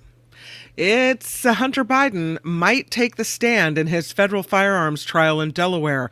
After the jury was sent home today, Hunter's lawyer said it's undecided if he will testify. They've got until Monday to make a decision on that. The president's son is accused of illegally buying and possessing a gun while being addicted to drugs in 2018. And as Mark Thompson noted earlier, President Biden has said in this case he will abide by whatever the court decides, and there will be no pardon coming for his son. President Biden is paying tribute to U.S. Army Rangers who captured a heavily fortified German position during the invasion of Normandy. While speaking on the cliffs in Normandy yesterday, President Biden connected the Allied powers' fight for freedom on D-Day to support sovereignty in Ukraine and around the world. He said it's critical to preserve freedom and democracy both at home and abroad. Supreme Court Justice Clarence Thomas formally disclosing a 2019 trip paid for by a GOP megadonor. Wait, this happened in 2019 and it's 2024? All right. The vacation was the focus of the controversy originally reported by ProPublica. Thomas did not previously disclose the trip in his annual financial disclosure, saying they were inadvertently omitted. The story spurred calls from Democrats to initiate Supreme Court ethics reforms. A day after raising $12 million at a Pacific Heights mansion in San Francisco, Donald Trump is in Los Angeles for another fundraiser. Tickets to his sold-out Beverly Hills event range from $5,000 to $250,000. He'll attend another event Saturday in Newport Beach. Last week in New York, Trump was convicted of 34 felony counts of falsifying business records. Since then, his campaign for president has seen a $35 million spike in contributions. Go figure. California Superintendent of Education Tony Thurmond is calling for an investigation into Riverside County Sheriff Chad Bianco. Earlier this week, Bianco posted a video rant to social media about failed left-wing politicians. At the end of the video, he issued an endorsement for Donald Trump. The video has since gone viral. Thurmond says California law enforcement officers are prohibited from endorsing candidates while in uniform, and Bianco was misusing taxpayer dollars. Bianco calls the accusations ridiculous. Thurmond is also a candidate for governor. Los Angeles City Councilman, Paul Krikorian, says he wants to expose the practice of homeless dumping. He calls it abhorrent when a neighboring city loads several homeless people onto a bus, transports them to another city, and then just drops them off without any support. Krikorian is expected to provide more information during a Friday news conference. I'm sure there's a lot of that, too. Don't you think? Oh, yeah. Yeah. I mean, yeah, it's basically the only way that many communities deal with these issues. It's cheaper to dump them than actually provide services, care, and support, right? Sure. I don't know how to respond to that. Okay. I mean, you're on your own here, pal. There you go. People across San Jose are being told to keep their guard up. That's because a mountain lion was spotted yesterday. It's the 5th reported sighting within 8 days. This time it was right near Kelly Park, which is near the Happy Hollow Zoo. Police still don't know if it's the same animal roaming the city or if there's more than one mountain lion roaming San Jose, but they're asking anyone who sees a mountain lion to back away slowly and call 911. That seems like a good, good plan of action. Anyway, without the back away slowly. San Francisco moving forward on bringing giant pandas to the zoo. A committee just approved a waiver so city departments can ask for $25 million in private donations. The money will allow fundraising to begin for a new enclosure to house and display these pandas that are coming from China. The Board of Supervisors still needs to give final approval next week. Mayor says she's confident they'll have strong philanthropic support from the community for these pandas to come to San Francisco. Yeah. Los Angeles police showing off patrol robots during an LAPD expo at the Police Academy in Los Angeles this week. Visitors got to see the next generation of non-lethal policing in action.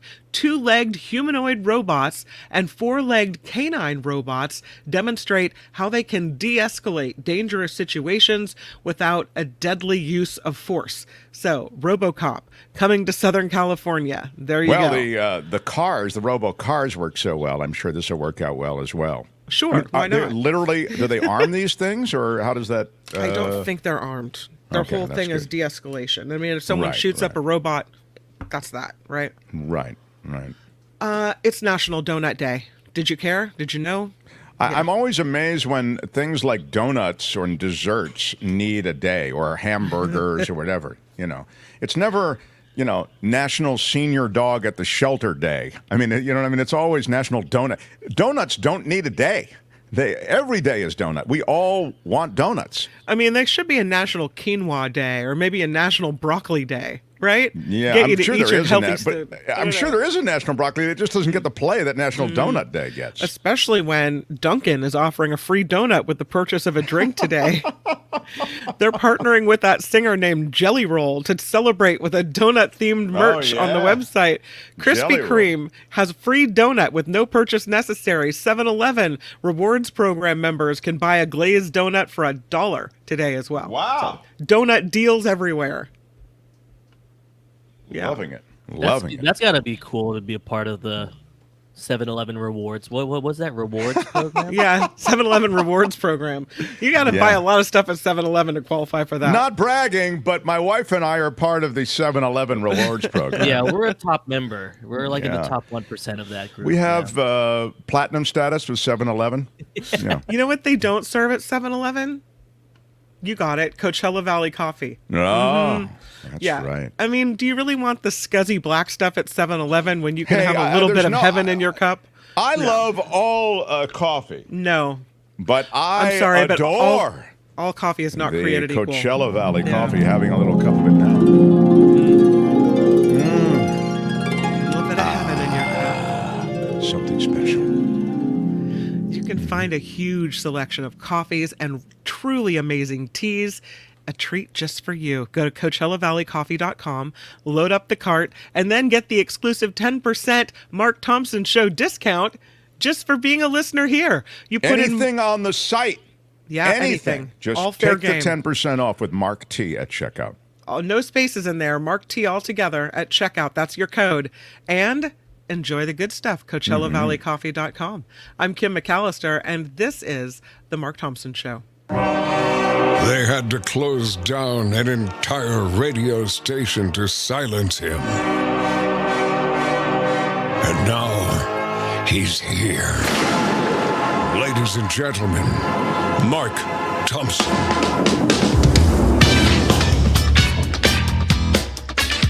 Smash it with your iron rod.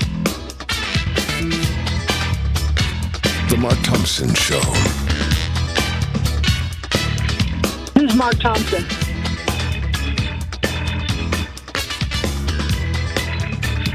Hey, which one of you is Mark Thompson?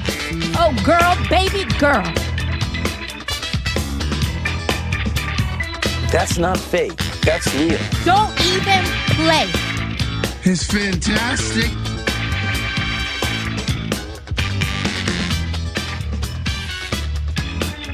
There's never been anything like this.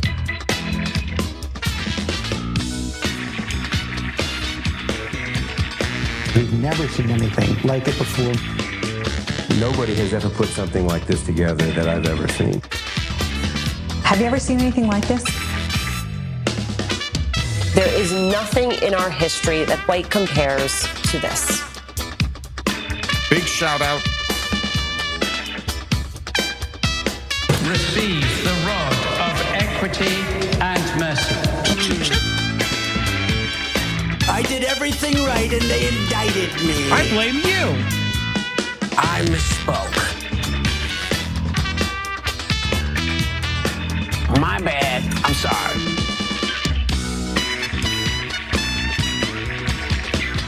I don't think you should apologize for how you feel. Did you really just do that? Right on, everybody. We're kicking it into high gear as summer gets underway. It is hot as Hades across much of the West. And there's more where that came from. Got that feeling it's going to be a hot summer. A lot of people would take it off, kick back. Not us. We are kicking it into high gear. Have you heard that phrase, kicking into high gear? Michael, you familiar with that? Kicking it into high gear. Now, I yield to no one in my love and respect for this man who comes on Fridays and shares with us all in the way of movies and music and streaming and television, franchises of all sort, subtitles, the DC comic, what is that, the metaverse or whatever universe, anyway, he knows his stuff is the point. He comes and goes on a rainbow. Yes, he does.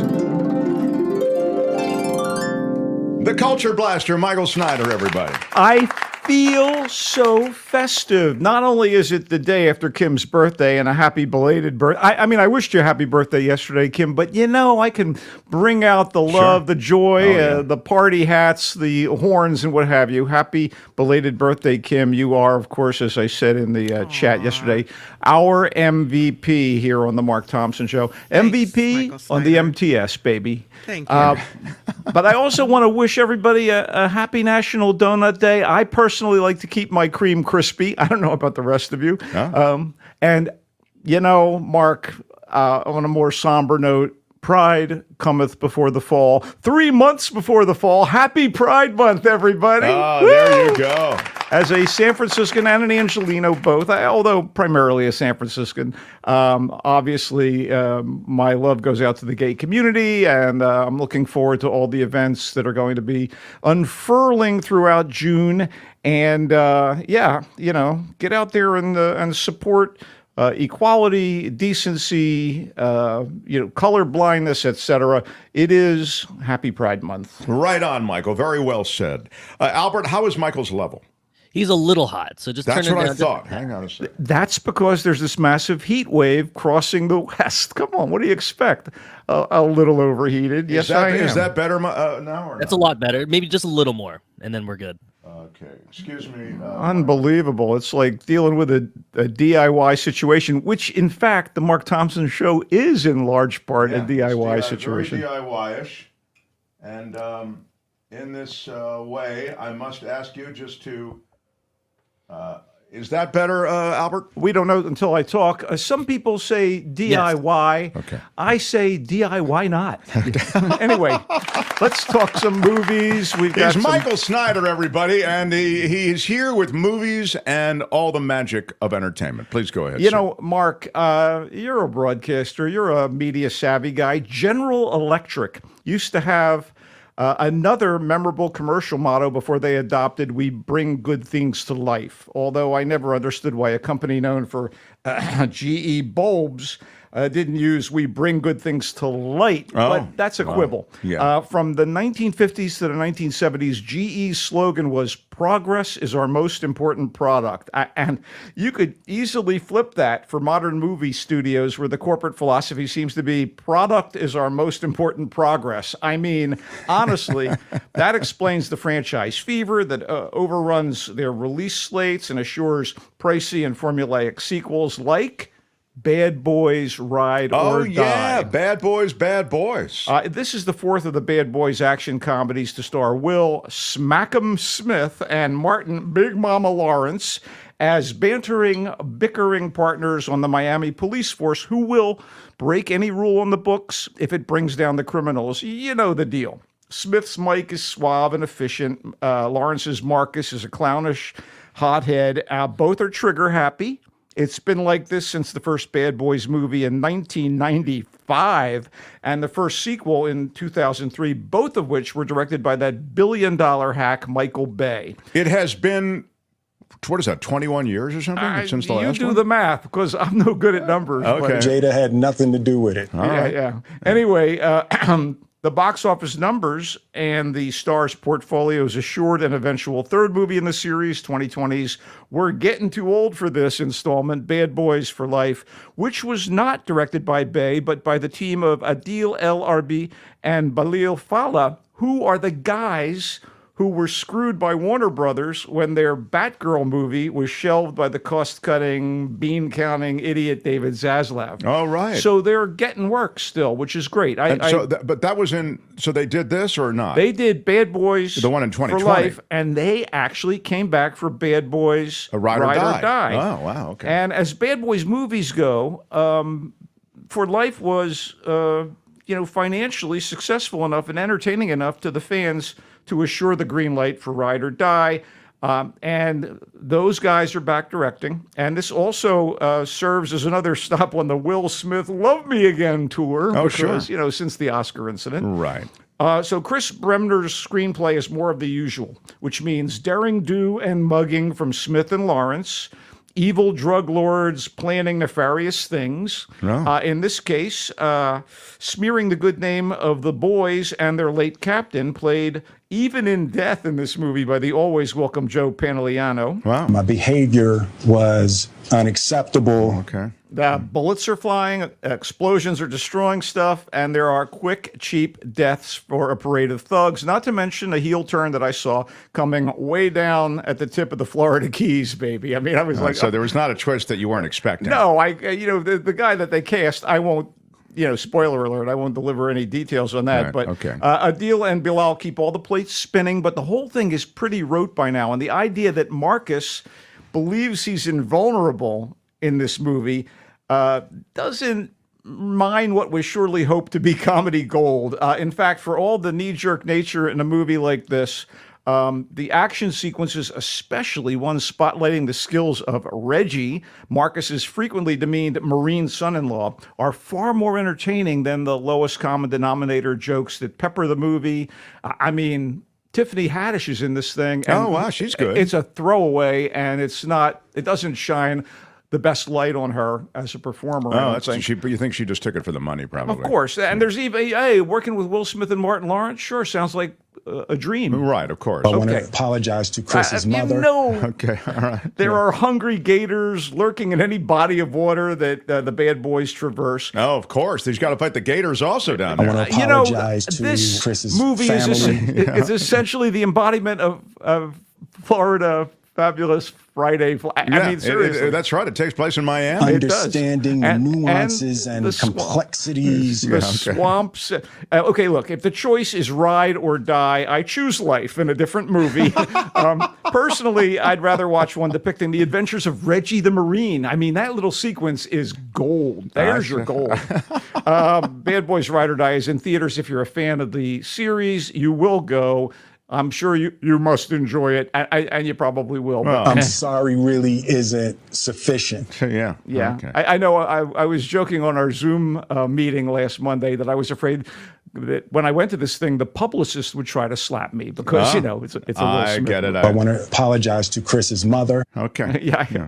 Well, screw you, Will. Anyway, and he's a fellow Philadelphian. I was born in Philly, so I had a certain affection for the guy until he turned into, Well, he that's a problem. He's got to win people like you over, Michael. He's saying he's trying to move on with his career, which was a pumping career, probably the biggest star maybe in the world. One of the biggest. Great international appeal. He and Tom Cruise were going to have a cage match to decide who was the bigger star. Who was actually the bigger star. And now that's out the window. Yeah. All right, let's move on. Move on, please.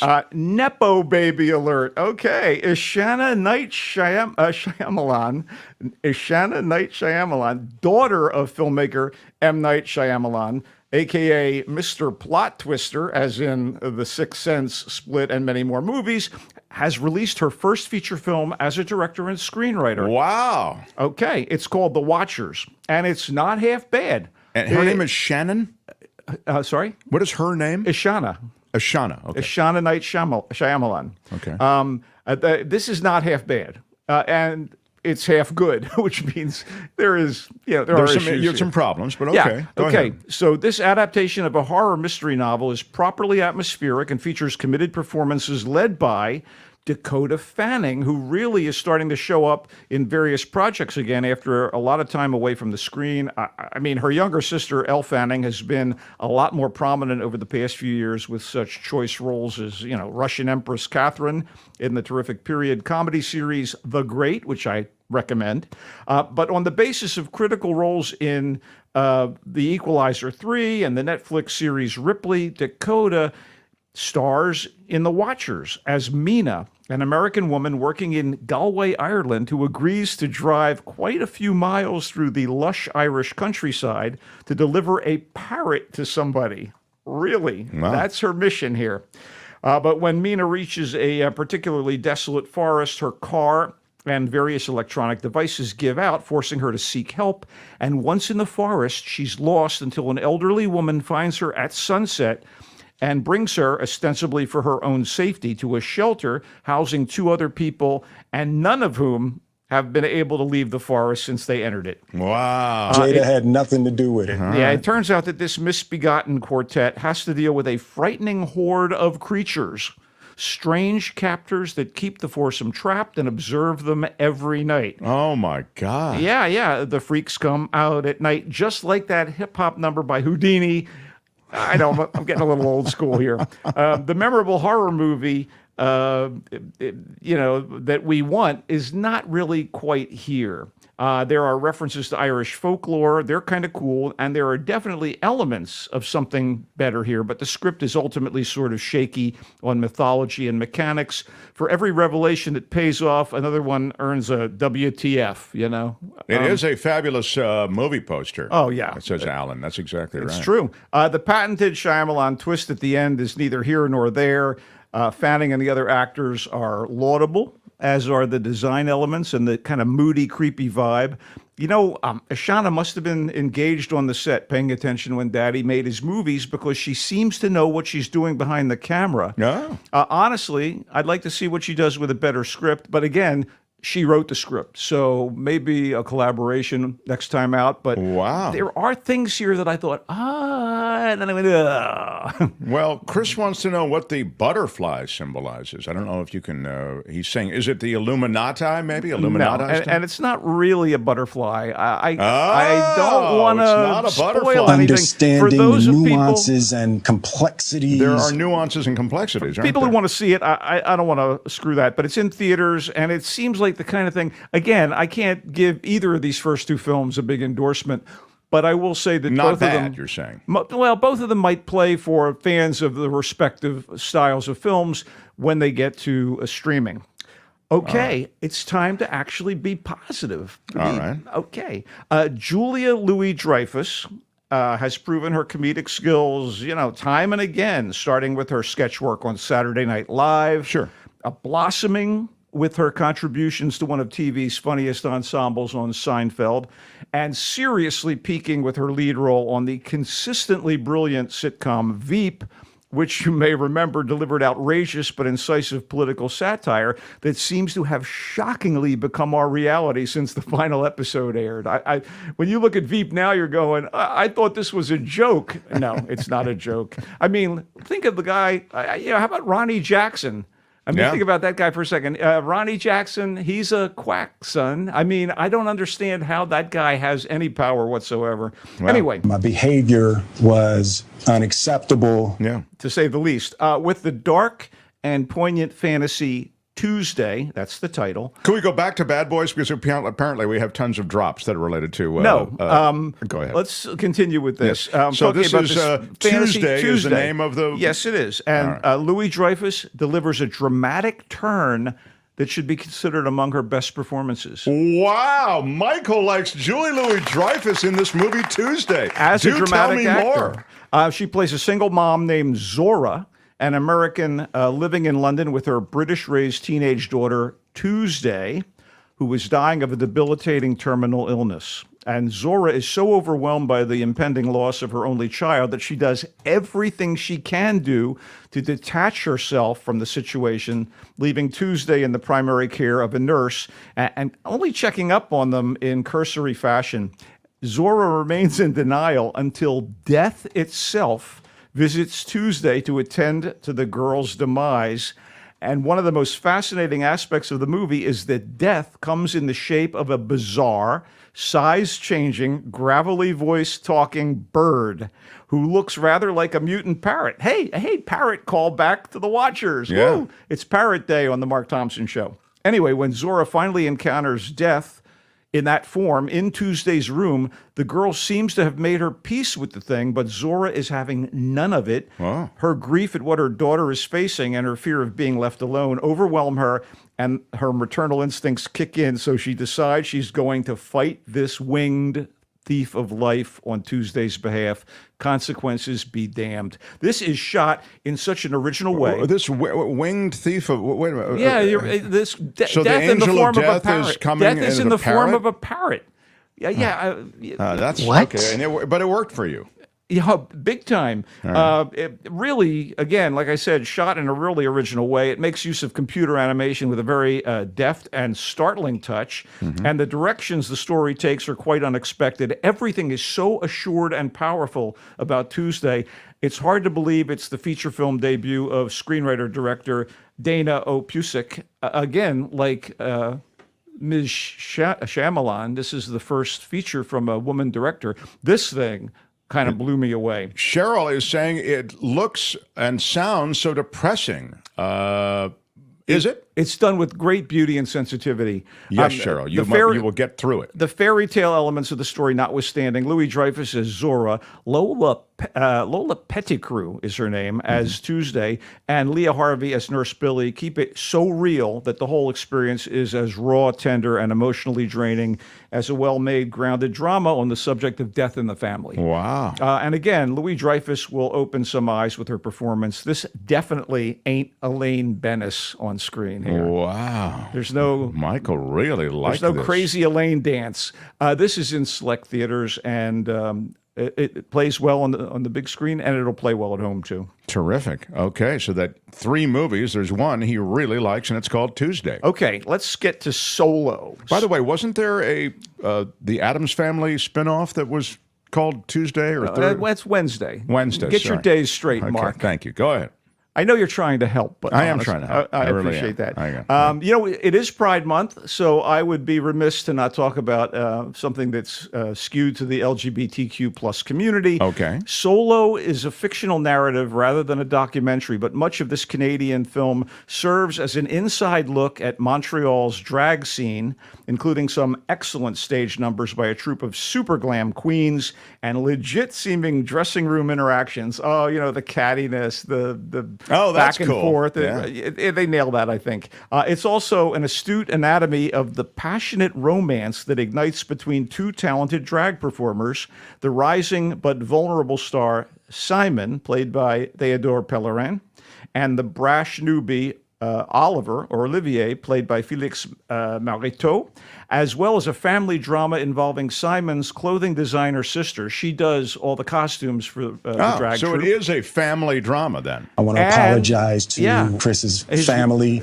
His long absent mother is also involved. She's a world-class opera singer who's kind of neglected the kids. Wow. So she gets wrapped up in this. All of these aspects of Solo mesh together in fierce fashion, courtesy of the movie's screenwriter and director, another woman doing double duty. This is terrific.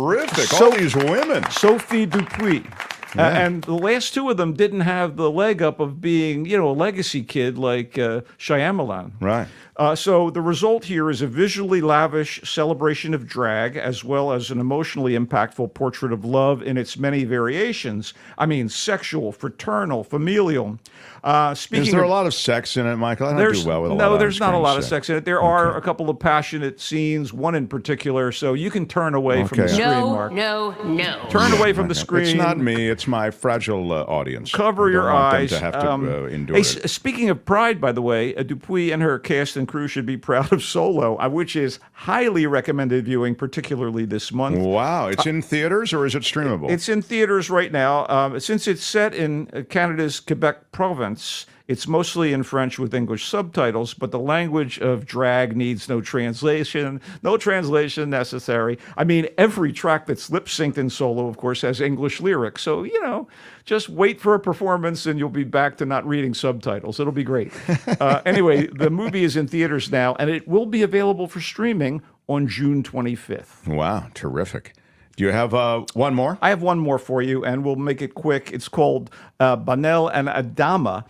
Everything seems sweetness and light when we meet the title couple in Banel and Adama, which is written and directed by Ramada Toulesai. There are beautiful vistas here. There's an intimate romantic story. These guys, Banal and Adama, are a young wife and husband in love and a little out of step with the rest of the denizens who live in an arid, isolated Senegalese village. These are humble, traditional folk who survive by raising cattle. But the relationship between Banel and Adama is headed for trouble, as is the entire village, and it may be that the lovers' seemingly innocent choices are behind the problem. In fact, Muslim tradition. It is a Muslim community, including the position of women in the religion. And the tribal laws about the lineage of who is installed as chief are serious issues when it comes to what transpires in Benel and Adama. Adama is next in line to be chief and is being pressured by his mother and the village elders to take the position, but he only wants to be a devoted partner to Benel, who wants out of the societal and religious strictures that the community tries to impose on the couple. So ultimately, the movie, which is shot in very, very stark, sand-swept lands, seems like a fable. I mean, clearly, the village is teetering on the edge of survival, and is there something the couple can do to kind of countermand this? Katie Main as the yearning, dissatisfied Benel, and Mamadou Diallo as the caring, conflicted Adama are very visceral in their roles, despite this sort of fantastical aspect to the story. It is in a Senegalese dialect and a little French with English subtitles. It is in select theaters now and streaming on August 6th. Wow. You really have hit us with some offerings this week. I have indeed. I would ask you for maybe a mention of something that we can watch without actually leaving our homes. I am more than like happy. A TV type thing is what I'm thinking. A streamable thing. I feel like I could do that, Mark. And actually, I am enjoying The Acolyte on Disney. And I bring this up because it just debuted with 2 episodes this week on Disney Plus. And it is the latest Star Wars adjacent series. And there are so many... Acolyte, when a ding word actually makes the title of an offering, it's particularly impressive. So. There are so many youngins in the cast of The Acolyte. They might have called it Star Wars 90210 or, I don't know, Skywalker's Creek. I mean, it's set at the end of the High Republic era, which is 100 years before the events of the Skywalker stories. You don't need to tell me, yeah. I do. Anyway, it's way before that. And... it's all about a Jedi Master's investigation into a series of crimes. Someone is killing Jedis. Wow, that's good. And the Master Jedi who has to figure this out is played by Lee Jung-jae, the star of Squid Game. So this is, I think, his first major English language gig, and it's pretty high profile in a lot of ways. Who was the first Jedi to get offed? I can't be talking about that. I mean, no. Remember, this was there motive? Was there motive? Well, nobody likes her. Yeah, well, maybe that's it. They seem to think it could be this young woman, played by Amanda Stenberg, and actually she plays twin sisters, Osha and May. One is a former Jedi in training who left the Order, and the other is on a different road. The siblings were separated by a tragedy when they were young, and they have chosen these different paths. But Daphne Keane is here, who was in Logan. She plays a young Padawan in training. Manny Jacinto from The Good Place, great comic relief on that show, plays kind of a hustler and black marketeer. Charlie Barnett from Russian Doll plays a young Jedi who's just been elevated to the status of Jedi warrior. And you even get a little Carrie-Anne Moss. You loved her in The Matrix. She plays a Jedi herself. I actually thought it was promising, but again, people are whining online because they do. I don't know, are you an incel, buddy? What's the problem with people of color and women being the central figures in a Star Wars story? I mean, there really is that... go woke, go broke contingent out there whining about this show. Give it a chance. It's The Acolyte, it's called. Michael really likes it. It is the... I like it, tentatively. He likes it, not really likes 2 it, episodes, but he likes it. I reserve further judgment. What about that show Eric that I see? Dude. I see that everywhere. Every time I turn the TV, Eric, it says. It's Benedict Cumberbatch's period... Oh, there it is. Eric. Mix of crime, family drama, and psychological fantasy. It's set in the 1980s, and in it, he plays a native New Yorker, a puppeteer who created a popular kids' TV show, and who has emotional issues and a drinking problem, and eroding ratings are imperiling his livelihood, and his relationship with his wife is shaky, to say the least. And as they engage in one of their shouting matches, their precocious, introverted son, 9 years old, goes missing as he heads out for school. And so there's a police detective on the case, and he's trying to find the boy. He has problems of his own, which I won't reveal here, other than to say a couple of big ones are certainly of their time. How many episodes are there? I believe there are 8 episodes. Wow. And Cumberbatch is great, and Gabby Hoffman plays his wife. And I'm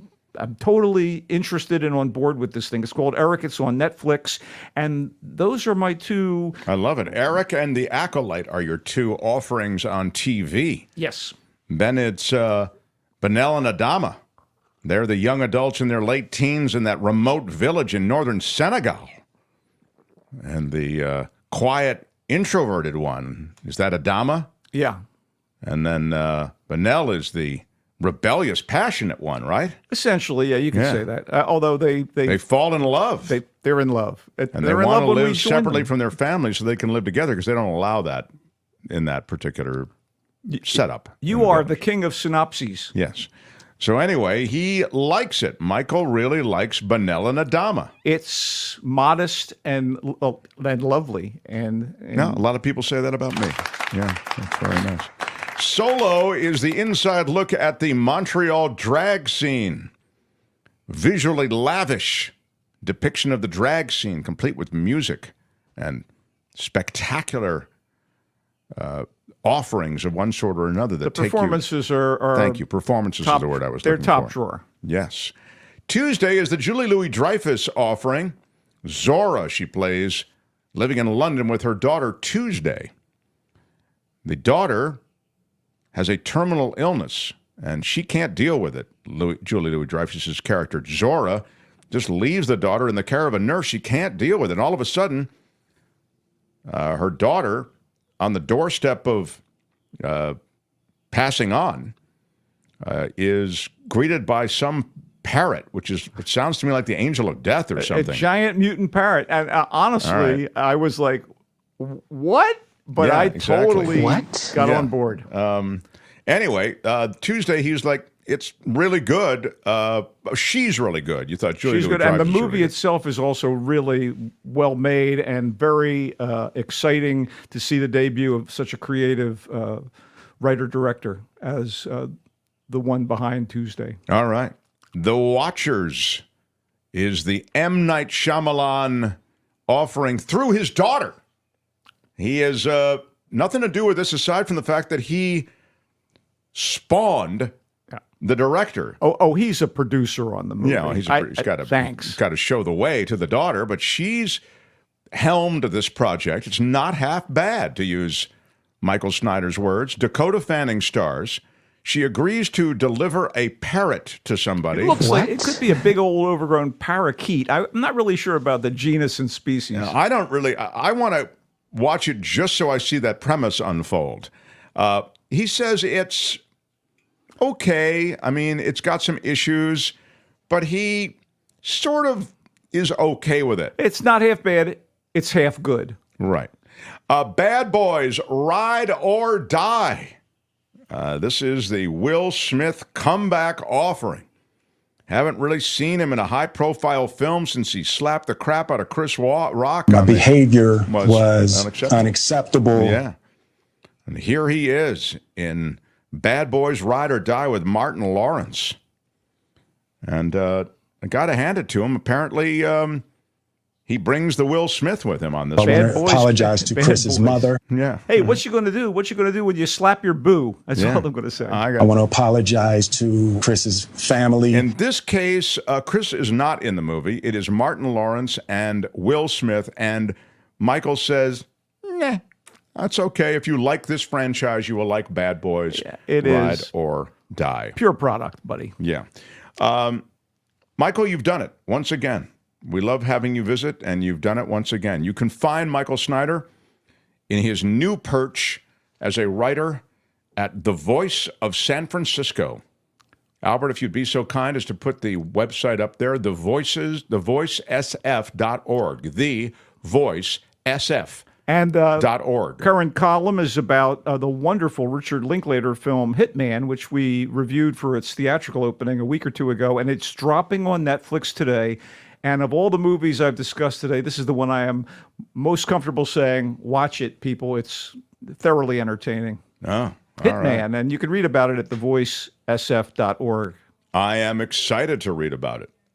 Please stay in touch this weekend, Michael. What is happening with San Francisco sports? Anything I need to know? Well, our boys, the San Francisco Giants, are in Texas facing off against one-time Giants, three-time world champion manager Bruce Bochy's Texas Rangers. So, beat Boch. I love the man. He never has to pay for a meal or a drink in San Francisco for the rest of his life, but I'd like to see him get swept by the Giants in Tejas this weekend. Right. I mean, that would be what the home team wants. So, I mean, in this case, the home team is Giants. But they're not the home team, actually, as it turns out. No, they're not going to be at home. They're going to be Texas. In Arlington. Yeah, and let's not forget about the Texas Rangers. Giants beat them in a World Series in the 2010s, number one. Number two, George W. Bush, an owner. Yeah. Maybe okay, well, let's not let your politics inform the I won't. This segment. Find him at The Culture Blaster across social media, at Culture Blaster, and of course, as I say, his writings at thevoicesf.org. He comes and goes on a rainbow. Michael, we adore you. Bye-bye, Michael Snyder. Have a great weekend, everybody. Yeah, gotta love it. Got to love our Snyder. The Mark Thompson Show. Albert, I see that we're late, and I also see that I've got some outstanding stuff to deal with. I will deal with it on Monday, I promise. I also see that there are people taking up for Kim, as they always are. As you know, if you joined us late, Kim was yellow carded in the Friday Fabulous Florida segment because she, once again, even though she had been warned before, she evaluated somebody's booking photo based on the crime that they had committed or the incident in which they were involved, and that is a violation of the basic tenets and bylaws of the show. It was a legitimate yellow card. I take no pleasure in yellow carding Kim. I love Kim. But I must, and again, I'm bound by these bylaws as well, I must yellow card someone who has been warned and then doesn't seem to respect the bylaws of the show. So, again. And she's actually muted herself, Mark. So I'd like to file a protest, and I'd like to file for reconsideration. I think you've made a grievous error in this case, and I protest. Well, that's a... No. That's she is permitted to do that, and we will... David Katz thinks about the situation. We will offer, there is some paperwork that I'm sure you're not going to do, but if you really want to file it, you can. And meantime, it is a super sticker from Robert H. How about a big shout out? Big shout out. Robert H., thank you so much. Thank you so much, Robert. Thank you so much. Really, thank you so much. You're lovely, Robert. We appreciate it so much, sir. Thank you for the 20. And Wes, you are such a great supporter of the show. Thank you for the 5 spot. Really do appreciate that as well. And Karen Combs. What up, Karen Combs? So 5 spot from Karen. Big shout out. Yeah. Big shout out. I think I got an email from Karen. I've got to get into the email in a bigger way this weekend, too. I promise I'll do that. What you need to do is show the person who is judging the picture. You're saying the person who's in the picture who we're judging, you seem to show them first, then tell the facts. Yeah, that was suggested by somebody else, and we don't do it that way. Maybe that would be the way. It's let's vote. I support Kim, says Phineas. This is again. Where's my no? Thank you. Hey, which one of you is Mark Thompson? I support Kim, too. I have no choice but to yellow card her, okay? Now, the deal is this. I would like to have a copy of the rules. Another copy, I'll send it to you for a third time, the copy of the rules. Yeah. The only way it exists in Friday Fabulous Florida is if you're taking the trip down the whitewater rafting mission of Friday Fabulous Florida. If you show the pictures ahead of time, it's like before the ride has begun, you're making a judgment. That's not the way it works. Josh doesn't understand how the scale works. I don't think you've really We made might it have to quite yell clear. for Josh, Mark.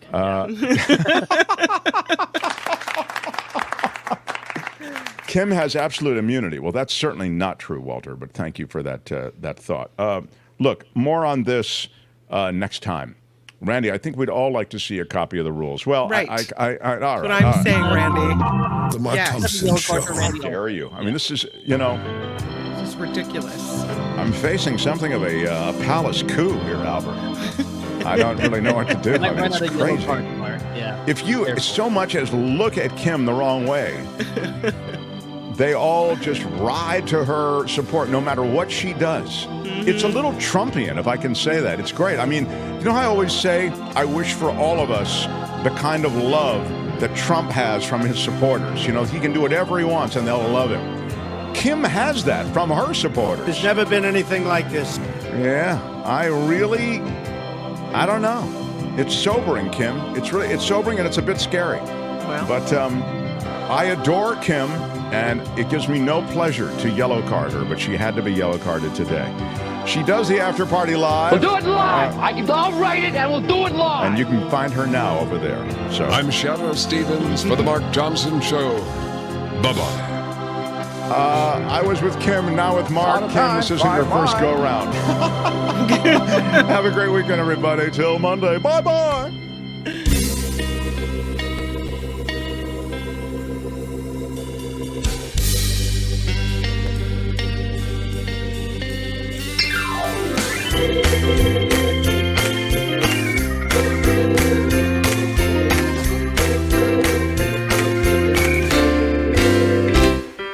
Thank you.